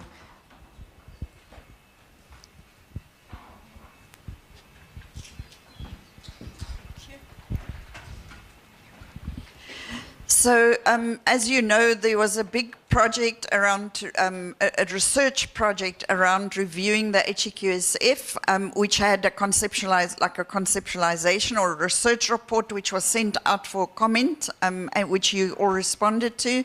And then all of those responses came back, and we are in the process. Then from the research report, we then had to write the policy document. And it's actually not always easy to take, I don't know how many pages was it, Sia? 120? To write a policy document that's readable and from that. So that took some time, but that is has it been out for comment? I actually confess that I'm not sure. It's the HEQSF, the new one is out for comment, and I think it may even have passed the date for comment. 30th of September. So just go and check on our website that, and I should have then had it on my list. So just make sure that you actually comment on that document, and then hoping that the HEQC, because it's a policy document, it also has to go through this CIAS, what's that? The CIAS, the government CIAS process, which will also delay it a bit more, because it has to go through, there's a whole governmental process that policy documents have to follow. And so it'll go through that process, but hopefully early next year sometime it'll be out. Then the jackpot question around transformation. I am not going to answer that question, but you didn't actually ask me what I understood by it. You asked me whether we have a common understanding of it. So that I can talk to. And I'll use the curriculum transformation because I've seen the draft report of that baseline study. We do not have a common understanding of even curriculum transformation, never mind transformation in, of, and by higher education. And maybe that's not a bad thing. Maybe that's actually a good thing, that institutions consider what they understand in what does it mean in their context, and because it might not mean the same for UCT, UniZulu, SMU, or for private institution. So I think we should be wary of actually creating one definition of transformation and now everybody has to conform to it. The CHE won't do that. But we are busy also with a study on what transformation means in, of, and by higher education, and then working around indicators for that. But that document will be consulted. It won't be something that's imposed by the CHE on the sector. I'm ignoring them. Let's give them a chance. Thank you. For me, I just want to say a general comment regarding transformation. I think it's about understanding that something needs to be changed for the better. Something needs to be improved, or something needs to be created if it was not there, and if it is created, it will make a positive impact. So those are some of the things that when you have them around you and you are thinking about them, you wouldn't necessarily wait for the process that is being talked about, that we will consider putting together indicators and what. Those things will come officially. But even then, within our operational spaces, we can change, for example, improving the teaching methods. We can change our monitoring and evaluation. Sometimes you could have been using manual, but the digital being better and more smarter, and all those things around us. And it takes me to just, I don't want to take much time, but allow me to say that is why for quality assurance personnel, we say you need to be ICT savvy. You need to be fast thinkers, critical thinkers, innovators, and all this flexibility and agility. Because quality assurance issues, they come fast. They want resolutions, they want solutions, and everybody will be looking at you.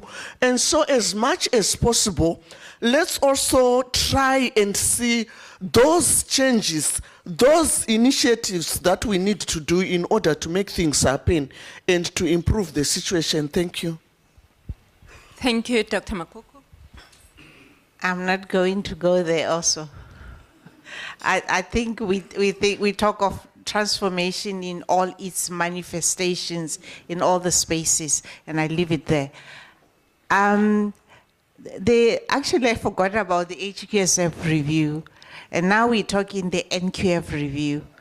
The HEQF is a subset of the NQF, and I think perhaps on hindsight we could have done the other way around, because we are going ahead changing policy on the basis of the outcome of the HEQF, which might change as depending on what comes out of the NQF.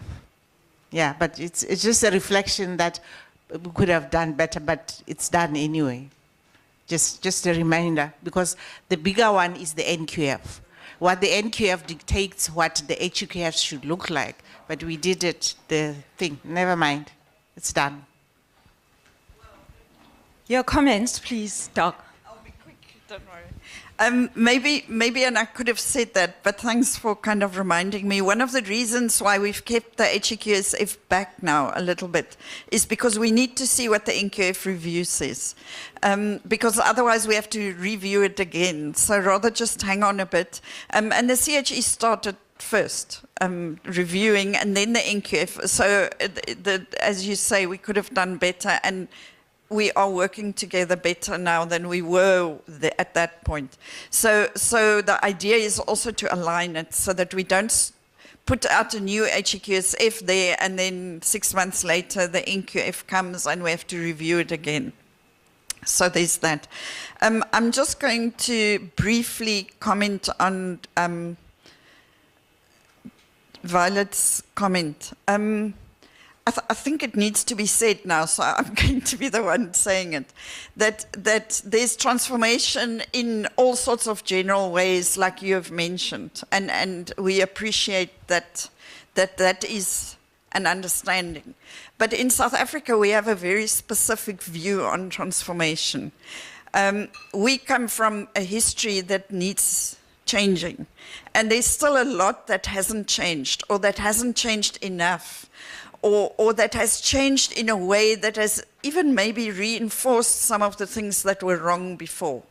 And so when we in South Africa talk about transformation, we mean something slightly different from the sort of general, we need to change to be relevant, we need to be changed to keep up with the time and so on. We mean something very specific, and maybe we do then have a common understanding, is that we have this history that we need to work on. It's been 30 years, but the divides are still there. We have the highest Gini coefficient, or one of the highest in the world. Our poor people are getting poorer, our rich people are getting richer. Education is not accessible to everybody. Even when the students do get through funding into our institutions, they still feel, somebody said here, alienated. They still feel like they are not being serviced properly. The curriculum in many places is still a Western curriculum rather than an African curriculum. The way we teach and interact with each other is still shaped by who we were in the past rather than going forward. So the notions of decoloniality, of Africanizing who we are and what we want to do, like Sia says, leading into the future, is very much a more specific understanding of transformation that we have in South Africa.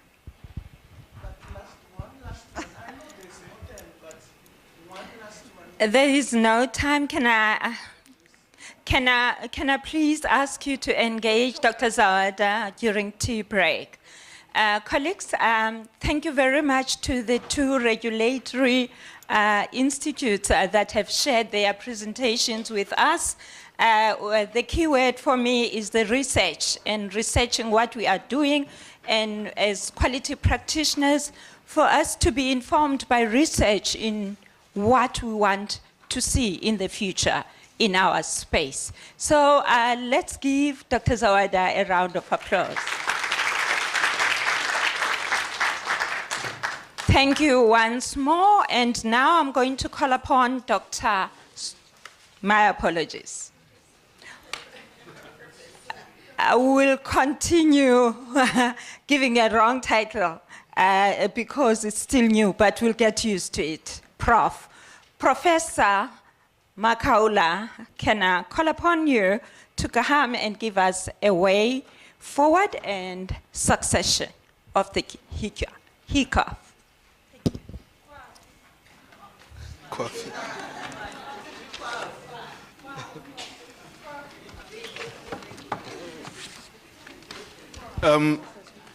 Colleagues, good morning and a very good morning. So before I do what I have been asked to do, may I request that the UNISA students come to the front and the CPUT students come to the front.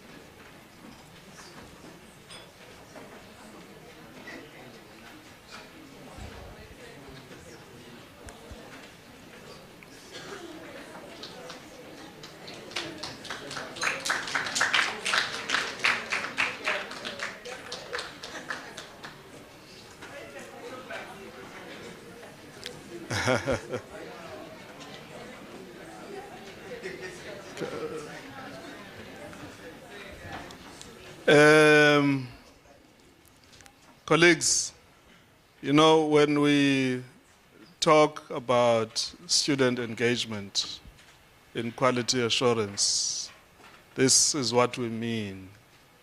And it must be in action, not just in words. So we really just want to appreciate the fact that UNISA has made efforts to bring the students in numbers to this HEQAF. We really want to appreciate UNISA for that. I heard Refila talking about the funding and whatever. That on its own, to write a proposal and source funding so that students can be part of a conference, I mean, we must applaud that.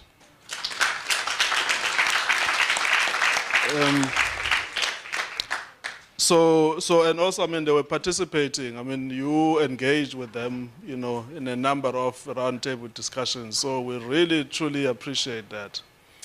If I can ask Dr. Makuku to come to the front, please.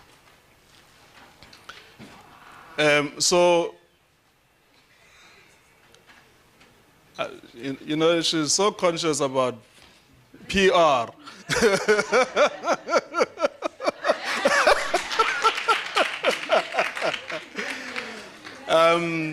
Dr. Makuku, I'm still on the floor.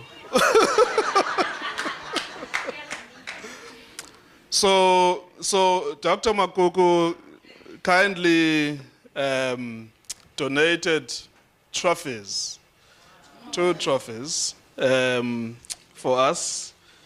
And we've made a decision that our students are going to receive these trophies. This is really just a token of appreciation that we actually appreciate what you have done. You know, you've elevated the conversation and you've made a big contribution to HEQAF. So don't fight about the trophy. We don't have like 20 trophies. So we're going to have a trophy for each institution. So CPUT will receive a trophy. You can talk amongst yourself who's going to receive. Who's the chair of the SQD? And then UNISA, you can, is it going to about the age? So if you can come to the front. Yes, of course. Just come to the front. So, UNISA representative, Nospiwa. Oh, yeah, please stand in the small space. And we're going to ask Dr. Makuku to hand over the trophies to our students.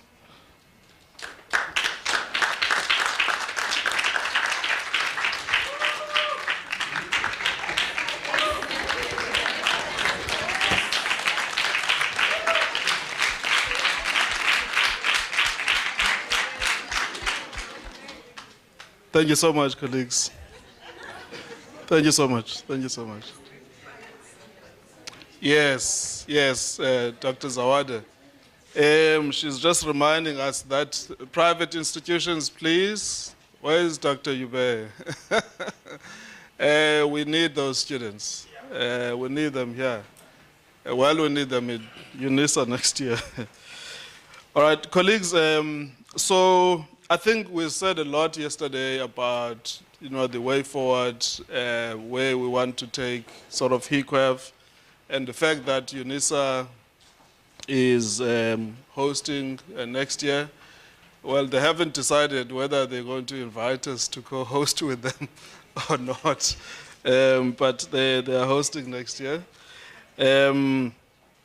So I just want to really, without wasting time, we sat and thought about the themes. And when we sat and thought about the themes, we really wanted to provoke the sector, the quality assurance or the quality sector. But we are going to need guidance from you, colleagues, on how we take these themes forward. Because I think that the whole notion of, theming a conference, and then that conference has that theme, and then the next one has another theme, and so on and so forth. I think we need to be more organized than that. We need to ask ourselves, how do we, even if the theme for next year is different, but how do we make sure that we continuously engage and on the themes so that we can improve the sector? So the question around transformation and whether we've got a common understanding is the right kind of question, because I think it is our responsibility, in as much as it is CHE's responsibility to do oversight. But I think it's our responsibility to decide for ourselves whether we actually want to define transformation in higher education, whether we want to shape it in a particular way as quality practitioners. So we've got that responsibility. That includes the governance, theme that we're talking about. Are we really wanting to engage further on this shared governance model? And what do you want to do about that? Perhaps we can then go and engage with the CHE and say, well, this is what the sector is saying. We also, just as I said in the opening, we need to have more people submitting abstracts, and not just to HEQAF colleagues, to all other platforms and avenues where quality professionals need to take the space. Sakwan is one such example. And a lot has been said about roundtable discussions. I think one of the things we need to be careful about is that because we've got this base structure and framework that we have established, that we try not to change things too quickly. But we ask ourselves, how can we improve on the structure that we've already created? So that even when we're hosting next year at UNISA, we maintain the framework in a particular way, and until such time that perhaps it's necessary that we review it. So again, because we come from the government space, which is what we're really trying to resuscitate, and the focus there was more on conversations and discussions and workshops and providing platforms and opportunities for all to be able to participate, which is why I really appreciate the fact that our students were engaging with us. The collaboration with our stakeholders must continue. Of course, we are disappointed that DHET has not responded to the call. But it doesn't mean that we are not going to invite them in another conference or whatever other platform. So, Prof. Lalendle, we're talking outside about the fact that, we must really make them account for not being here when we've actually invited them as a sector. So we will write to the DG, because the DDG didn't respond. We'll write to the DG to say, well, we invited you, you didn't come, and we would really like to collaborate with you. So we are going to do that. Of course, we're grateful to SAQA, the COO, and really grateful to SAQA for, the change in approach.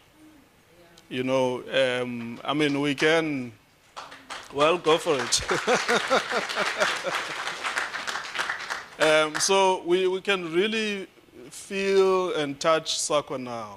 And leadership, colleagues, is very, very important, So it was this change of leadership that really has brought about this new wave that is SAQA now. So we're really grateful to the COO, Dr. Makab. And when I spoke to him about this, he said, I'll be there.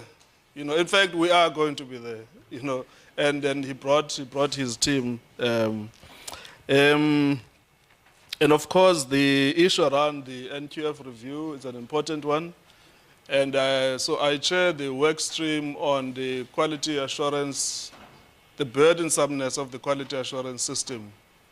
Because we're busy drafting the report now, and we're still going to do consultations, I do think particularly that work stream on the burdensomeness of the quality assurance system, I think this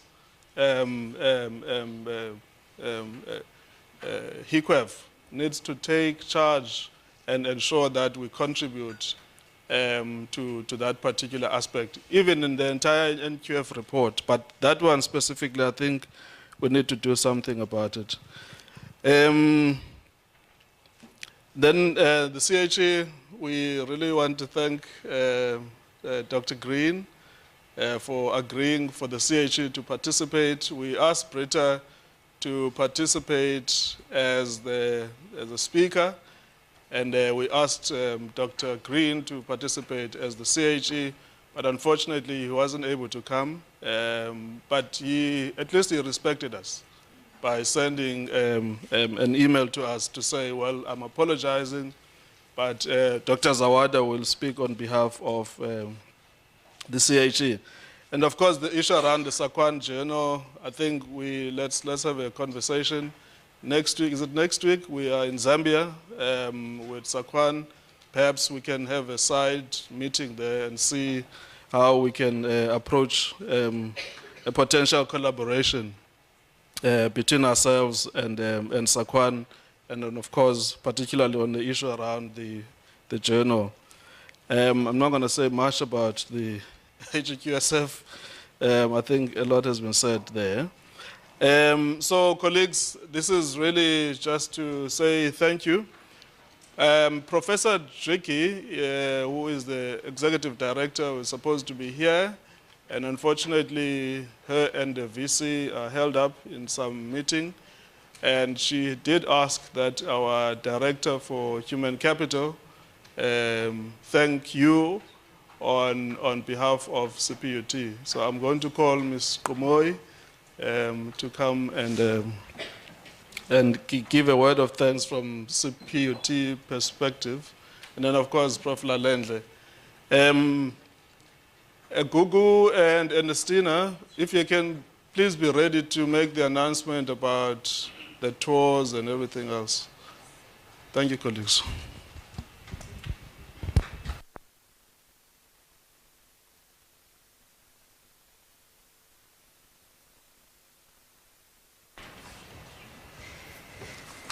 Thank you so much, Prof. Makaula. Colleagues, it is a setup for me. I didn't know.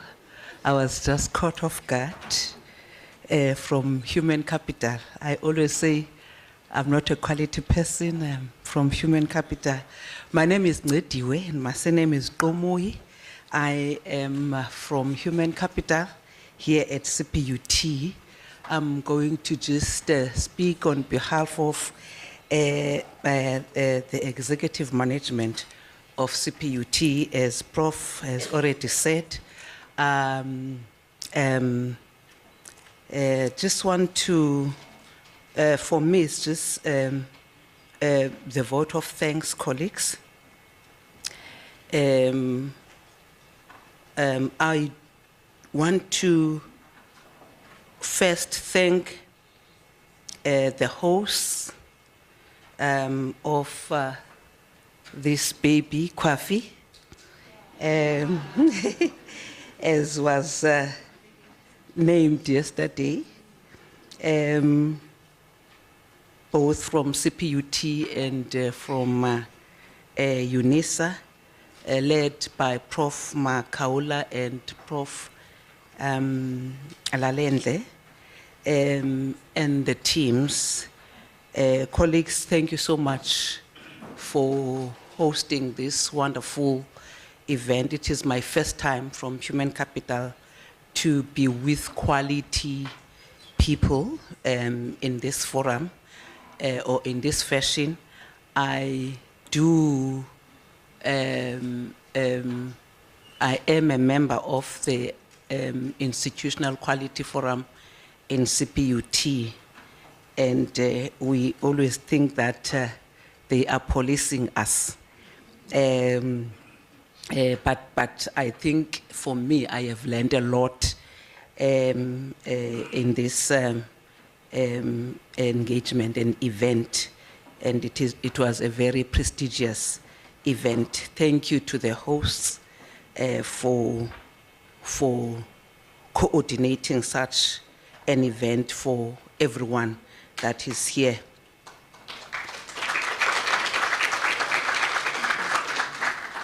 I've written here that it is not like the baby is just born and still undergoing breastfeeding, Prof. or Doc Makuku. It is like the baby is already in matric. It's already there, it's moving. Colleagues, I just want to also thank the dynamic speakers and presenters on the different and interesting topics about quality assurance. I listened from Wednesday up until today. Very interesting for me. It was a learning curve. I have, as I've said, that this space is new to me, but I have learned a lot. Very interesting topics. I contributed a lot at my round table with regard to human resources or human capital. We were dealing with the transformation one, and I think I made my contribution. It was very interesting to come with transformation from the perspective of quality. So I enjoyed that topic. So to the speakers, colleagues, all of you, I'm not going to mention you by names, but all the speakers, all the presenters, thank you so much for the work that you have done in ensuring that we hear on the different and we learn from the different topics. I also want to thank all the facilitators of the different sessions since Wednesday. Well done, colleagues. Up until today, you have done well as facilitators. The good thing is that you were not like me, set up. You knew that you would be facilitating, but you did very well, all of you. I'm not going to also mention you by names. Colleagues, the coordinators, yesterday in the gala dinner, they were acknowledged, but I do want to acknowledge the coordinators from both institutions. Colleagues, this is really a prestigious event. Thank you to the coordinators led by the two professors from the two institutions. It was really a great program for everyone. Great three days. I was sitting here and looking into the hall, and I noted that after yesterday, after last night, everyone is here back in full force, and I was expecting that the chairs will be empty. Yesterday, from yesterday, people enjoyed themselves, and but colleagues, that commitment that everyone is like on Wednesday. We were this full on Wednesday when we started, and today we are this full. Thank you for such commitment to all of you, colleagues. Colleagues, yes. And I do want to acknowledge my colleagues from QMD led by Prof. Makaula. Colleagues, you did well. I don't see them, but you did well. You have outdone yourselves in terms of coordination, the logistics, communication, preparations, planning, and everything else was superb. I gained a lot of kilos from the food that we ate. I'm working here at CPUT. If you come to Granger Bay, you get a meal that is nicely with a leaf, a small, a small portion with a leaf on top, nicely packaged. But yesterday it was, if I may say it in my language, even Gutela Wayek. It was like everything, a buffet in English. So we enjoyed. Thank you, colleagues, for coordinating that, and I hope that the colleagues from other institutions, they also, were taken care of by CPUT.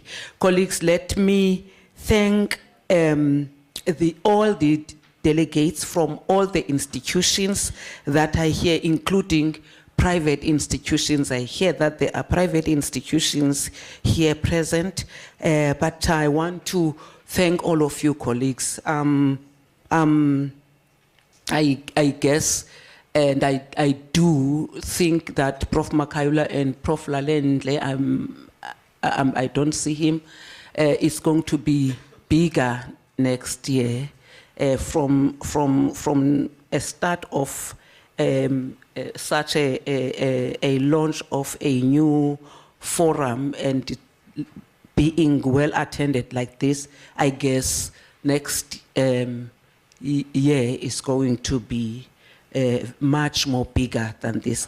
Colleagues, Prof, please also invite me. I'm going to go. I think I enjoy quality. I was sitting here and I was from the head of human capital scouting talent as I was listening. So trust me that I did scout some talent. Colleagues, let me also thank the Council on Higher Education and all the leaders from CHE that are here present and the presentations that have been made. Thank you so much, colleagues.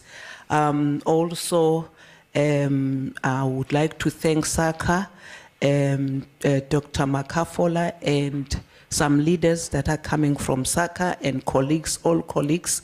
We have seen you, colleagues. Picking on Dr. Makafola, unfortunately he is not here. Now he was one of my bosses in quality from one institution that we worked together 15 years or more than 15 years ago. So he was an ancestor there. Eh? Okay. So thank you so much, Saka. Colleagues, as I'm drawing close to the close, I want to thank the hotel school. Granger Bay is the hotel school is our venue and accommodation from CPUT, and I want to thank the leadership of the hotel school for accommodating us and for everything that they've done for us, for professionalism, the students, because everything else is done, even the catering and the cooking and everything is done by the students of the hotel school. We don't have chefs, colleagues. The chefs are our students. The chefs are, you would note that the food that we're eating, possible, it was our first year students that were cooking together with the chefs and everything. So we've not appointed chefs per se, but they are managing, those that are there are managing the students. So food that we eat in the hotel school is prepared by our students. Colleagues, let me thank all other stakeholder groupings that are present or have been present since Wednesday, including students. I want colleagues that you give a round of applause to our students. Thank you, thank you, thank you.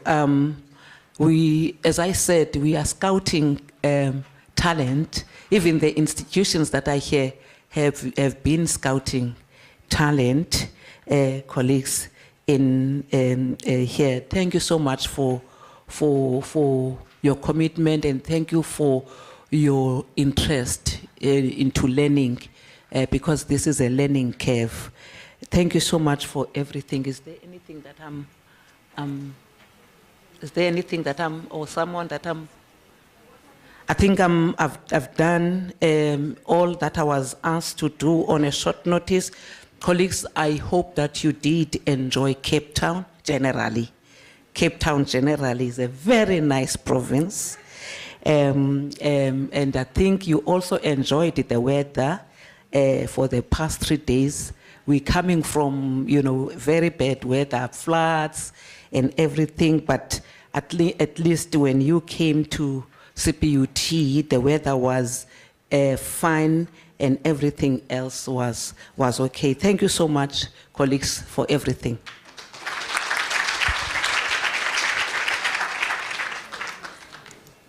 Thank you, colleagues. We're nearing an end to our program. Thank you once again for bearing with me, and I appreciate all the conversations and discussions and deliberations and questions that were posed to our presenters. But now I'm going to call our last speaker on the program, that is Prof. Lalendle, to give us closing remarks. But maybe before that, if there are any announcements from our quality management team, please, let's do that right now. Thanks. Thank you, Deputy Reg. Good morning, colleagues. I have a few announcements to make. Let me start with the not so good news. That is the T-shirts. Unfortunately, our T-shirts are not here today. However, the organizing team have made a decision to courier them to you.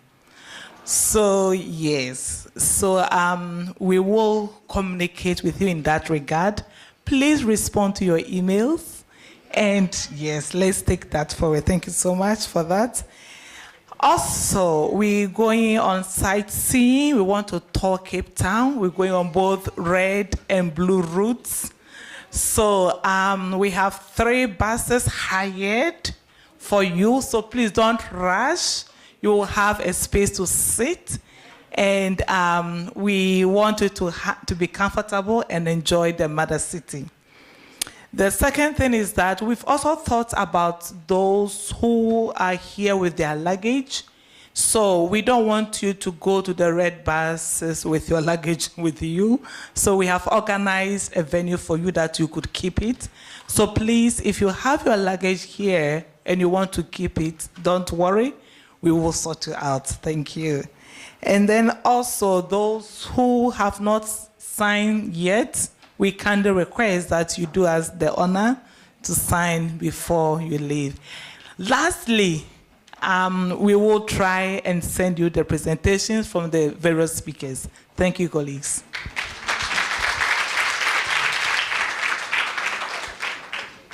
Thank you, colleagues. Let's now ask Prof. Lalendle to come to the podium. And this is the last of me. And I thank you for being a very good audience. Thank you.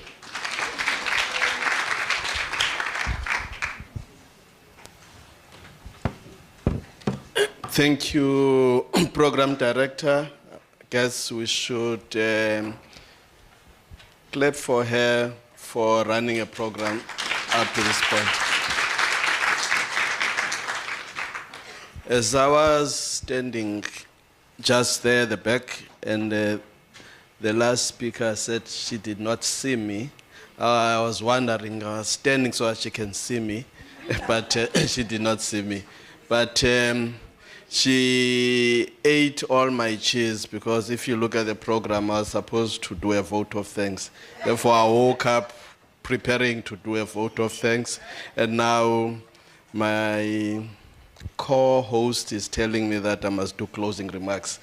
Therefore, I would want to close this conference by first appealing to everyone who's here in this hall to make sure that they do sign this, I'm not sure it's called a banner, but whatever it is called, because by signing, you're pledging your support for this new forum that we're putting together here as a country. And colleagues, I am quite happy and encouraged by all of you taking time, because it's precious time from busy schedules that you have made yourself available to make a contribution to the deliberations and also to charting new vintages for quality assurance within the country, and also to not make it such a specialized space where we've got now students that are engaging with us and which are the future that would actually drive a formidable higher education system for South Africa and for the world. And we tend to, from time to time, diminish ourselves because everybody tells us that you are a third world country. But I think in terms of what we are contributing to the world, we are a formidable force as a country. And over the last 30 years of democracy, we have seen significant changes and trends within the higher education space, such as the increase in participation rates, and also I think we're starting to see also in terms of success rate and graduation rates of students within university who were previously not having the opportunity, and also the new funding regime that has come for our students in higher education, so that the higher education is not just a preserve of the few, but is something that's open. And all of you should be champions for the social justice mandate that higher education should actually embrace as part of things, whether you are private or public. Let's ensure that we provide access to people. Let us also recognize those that have not fully participated in this space to actually be given an opportunity. I'm actually happy to see Professor Hall here, which I prompted him yesterday, but he ran before I could say that. A respectable academic from University of Cape Town and the great work that is being done by University of Cape Town. I think they had over 54% of first entering students coming from families that they don't have somebody who have been at university. And that's a great contribution to a country, because if we look at education as something that is an equalizer of opportunities throughout the world going forward, that's a great contribution. And for having you around here, it's always an honor for me, because I know that, vice chancellors and previous DVCs and everything are very busy people in their lives, but you have spent full period of the conference with us and with the Deputy Registrar from there. That shows faith in the content and the quality of the debates that you have here. And on the other end, I have also another respectable academic, Professor Barton from University of Pretoria, but more or less attached to CPUT in many ways, and a highly rated scholar that has been coming in between a busy schedule to be with us. And that's great confidence to the agenda that you are actually pushing here. Therefore, colleagues, let us not falter by dropping the ball. Let us make sure that these conversations go beyond Granger Bay. They go into our institutions and ensure that at least we can be counted as one of those that have brought real transformation to South African higher education. With these few words, I think we can now agree that we can adjourn this forum, and until we meet again in Pretoria. And when we meet in Pretoria, we'll announce the date.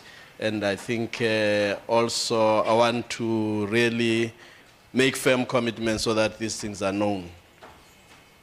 Professor Itumeleng Sitlodi, who will be chairing the forum in terms of the preparations for the next forum. And relatively, our theme will be centered around student engagement in quality assurance. Therefore, we'll develop from that particular thing. And for those that want to write papers, we will have a book series that will produce out of the conference. And please prepare quality, because it will be peer-reviewed series that we'll have. And we want all universities and public providers to connect to that. Thank you. The session is adjourned. Thank you.